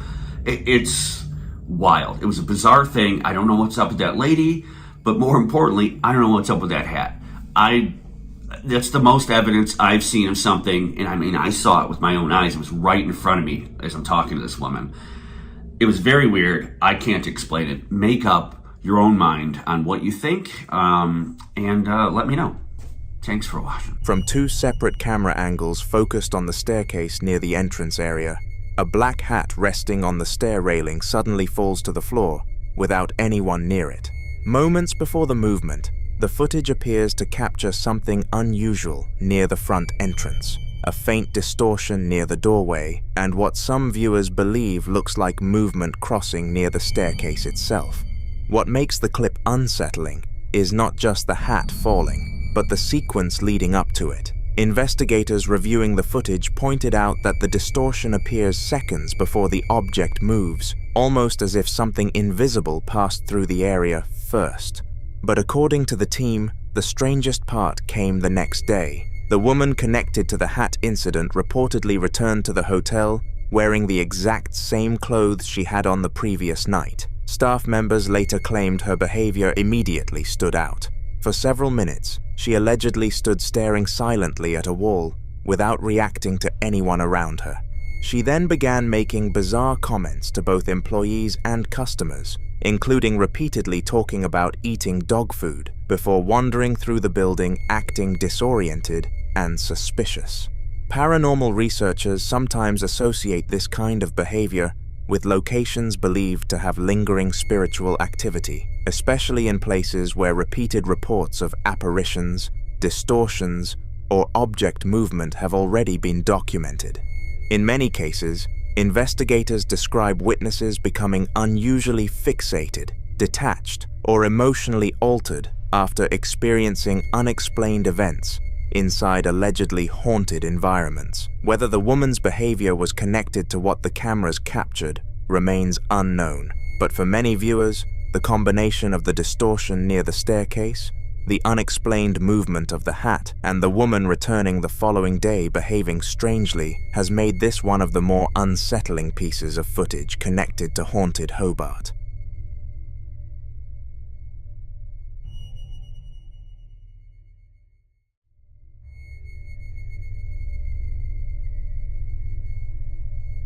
The following clips were both captured by security cameras inside what appears to be the same home, both in the early morning hours, and both involve something that seems to be paying very close attention to a sleeping baby. In the first clip, the timestamp reads, just after 1:30 in the morning on March 25th of 2023. The footage is in grayscale night vision, filmed from a high corner angle looking down at a bedroom. A large bed sits in the center of the frame, and to its left, a baby's crib with a small form tucked inside. The room is still. The door to the left of the crib is slightly ajar, and for the first 20 seconds or so, nothing moves. Then it got worse. Watch.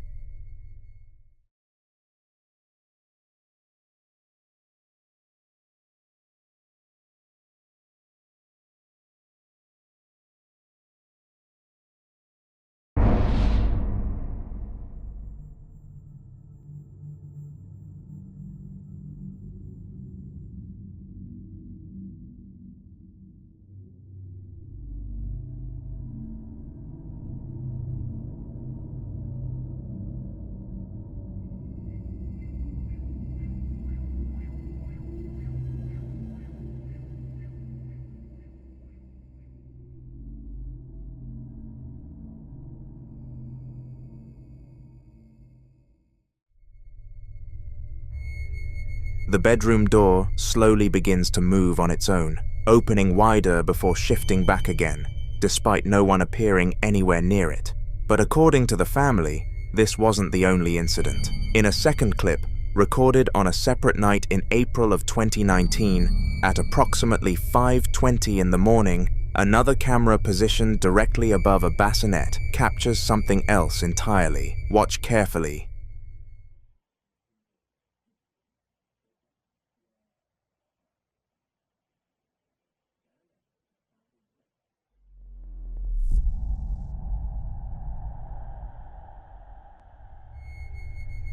A teddy bear placed near the baby begins to move on its own. The motion is slow and deliberate, with the toy shifting position while nothing else in the frame appears disturbed. No hands enter the shot. No one approaches the crib. The room remains otherwise completely still. What unsettles many viewers is the pattern between the two recordings. In both clips, the activity centers around the child's sleeping area, almost as if whatever is present is drawn toward the crib itself. Some paranormal researchers point to old stories involving watchers, entities said to linger silently near sleeping children, often first noticed through subtle environmental changes like moving doors, shifting objects, or unexplained sounds during the early hours of the morning. Whether the two incidents are connected is impossible to know. But for many viewers, the idea that both cameras captured unexplained activity centered around the same baby is what makes the footage difficult to forget.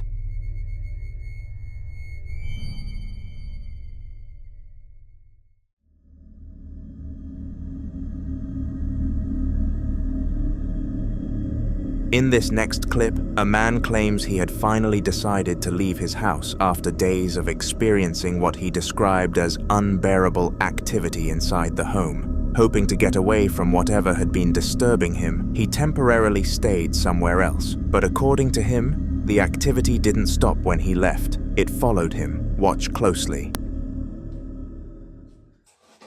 Algo está sonando en el cuarto. Creo que es el eco.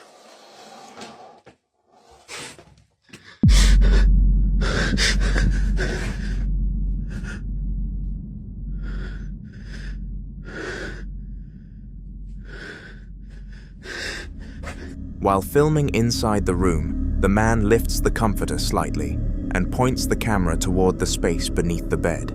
For a brief moment, a pair of pale, bare feet can be seen. Skeptics argue that someone could simply have been hiding underneath, a child, a friend, or someone playing a prank. But according to the man filming, when he looked again moments later, there was no one there. What unsettled many viewers even more was the folklore some people connected to the footage afterward. In parts of Latin American paranormal tradition, there are stories of childlike entities said to appear inside homes, often partially hidden beneath beds, in corners, or just outside direct view. Some compared the figure to legends surrounding La Niña de las Sombras, translated loosely as the Shadow Girl, a spirit described in online folklore as appearing silently inside domestic spaces before gradually becoming more aggressive over time. Others connected it to stories associated with La Llorona, where sightings involving children or crying voices are believed to signal a lingering supernatural presence inside the home. But according to the man, the encounter didn't end there. After several more days of disturbances, he decided to place a Bible near the exact spot where he claimed he first saw the feet. Then, during the early hours of the morning, he says he heard a voice telling him to look underneath it, so he started recording again.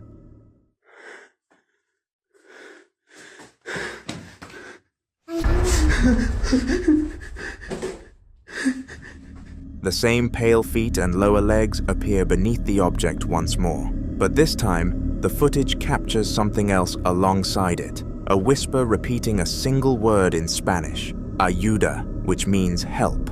What makes the clip especially disturbing to some viewers is the implication behind the voice. In many paranormal traditions, entities that imitate children are often described as deceptive, using cries for help or weak voices to draw attention and lower fear before escalating activity further. We can only hope that's not the case here.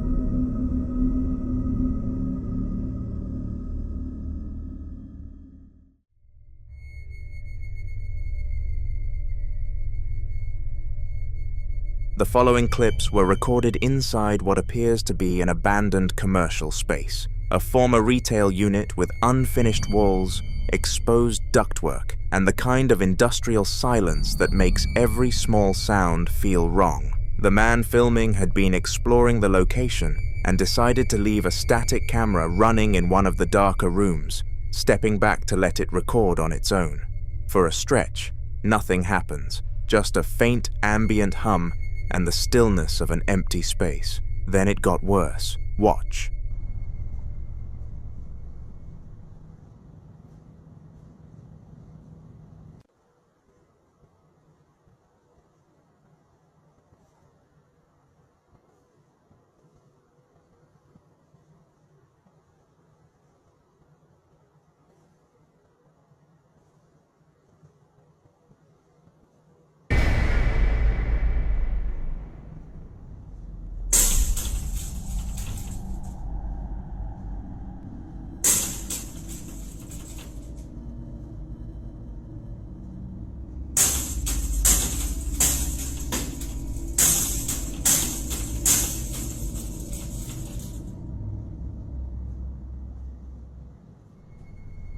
What you just heard wasn't a single knock or a creak. It was a violent, rapid barrage of metallic crashes and bangs, like heavy metal racks or poles being hurled against a wall in quick succession, all with no visible source anywhere in the frame. The room was empty. No one was there. When he goes back in with a flashlight to investigate, he finds the ceiling torn open near an access hatch, damaged in a way that raises more questions than it answers.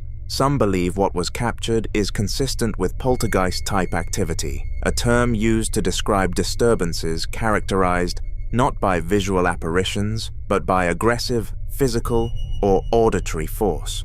Sounds and movement without an obvious agent. The second clip picks up in a similarly dark, confined space, this time a cluttered crawl space or attic area, accessed through a panel in a low ceiling. Watch.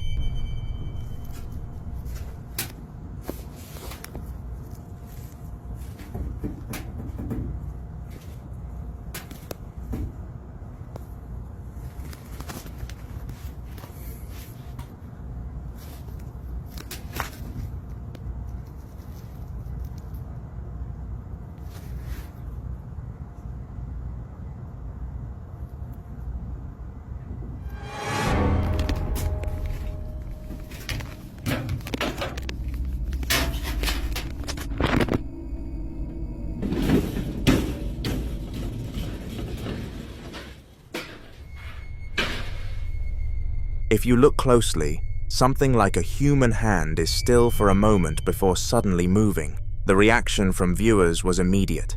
Some believe there may have been a person trapped somewhere inside the space. Others think the movement looked unnatural, especially given how motionless the hand remained beforehand. What makes the clip disturbing is the uncertainty.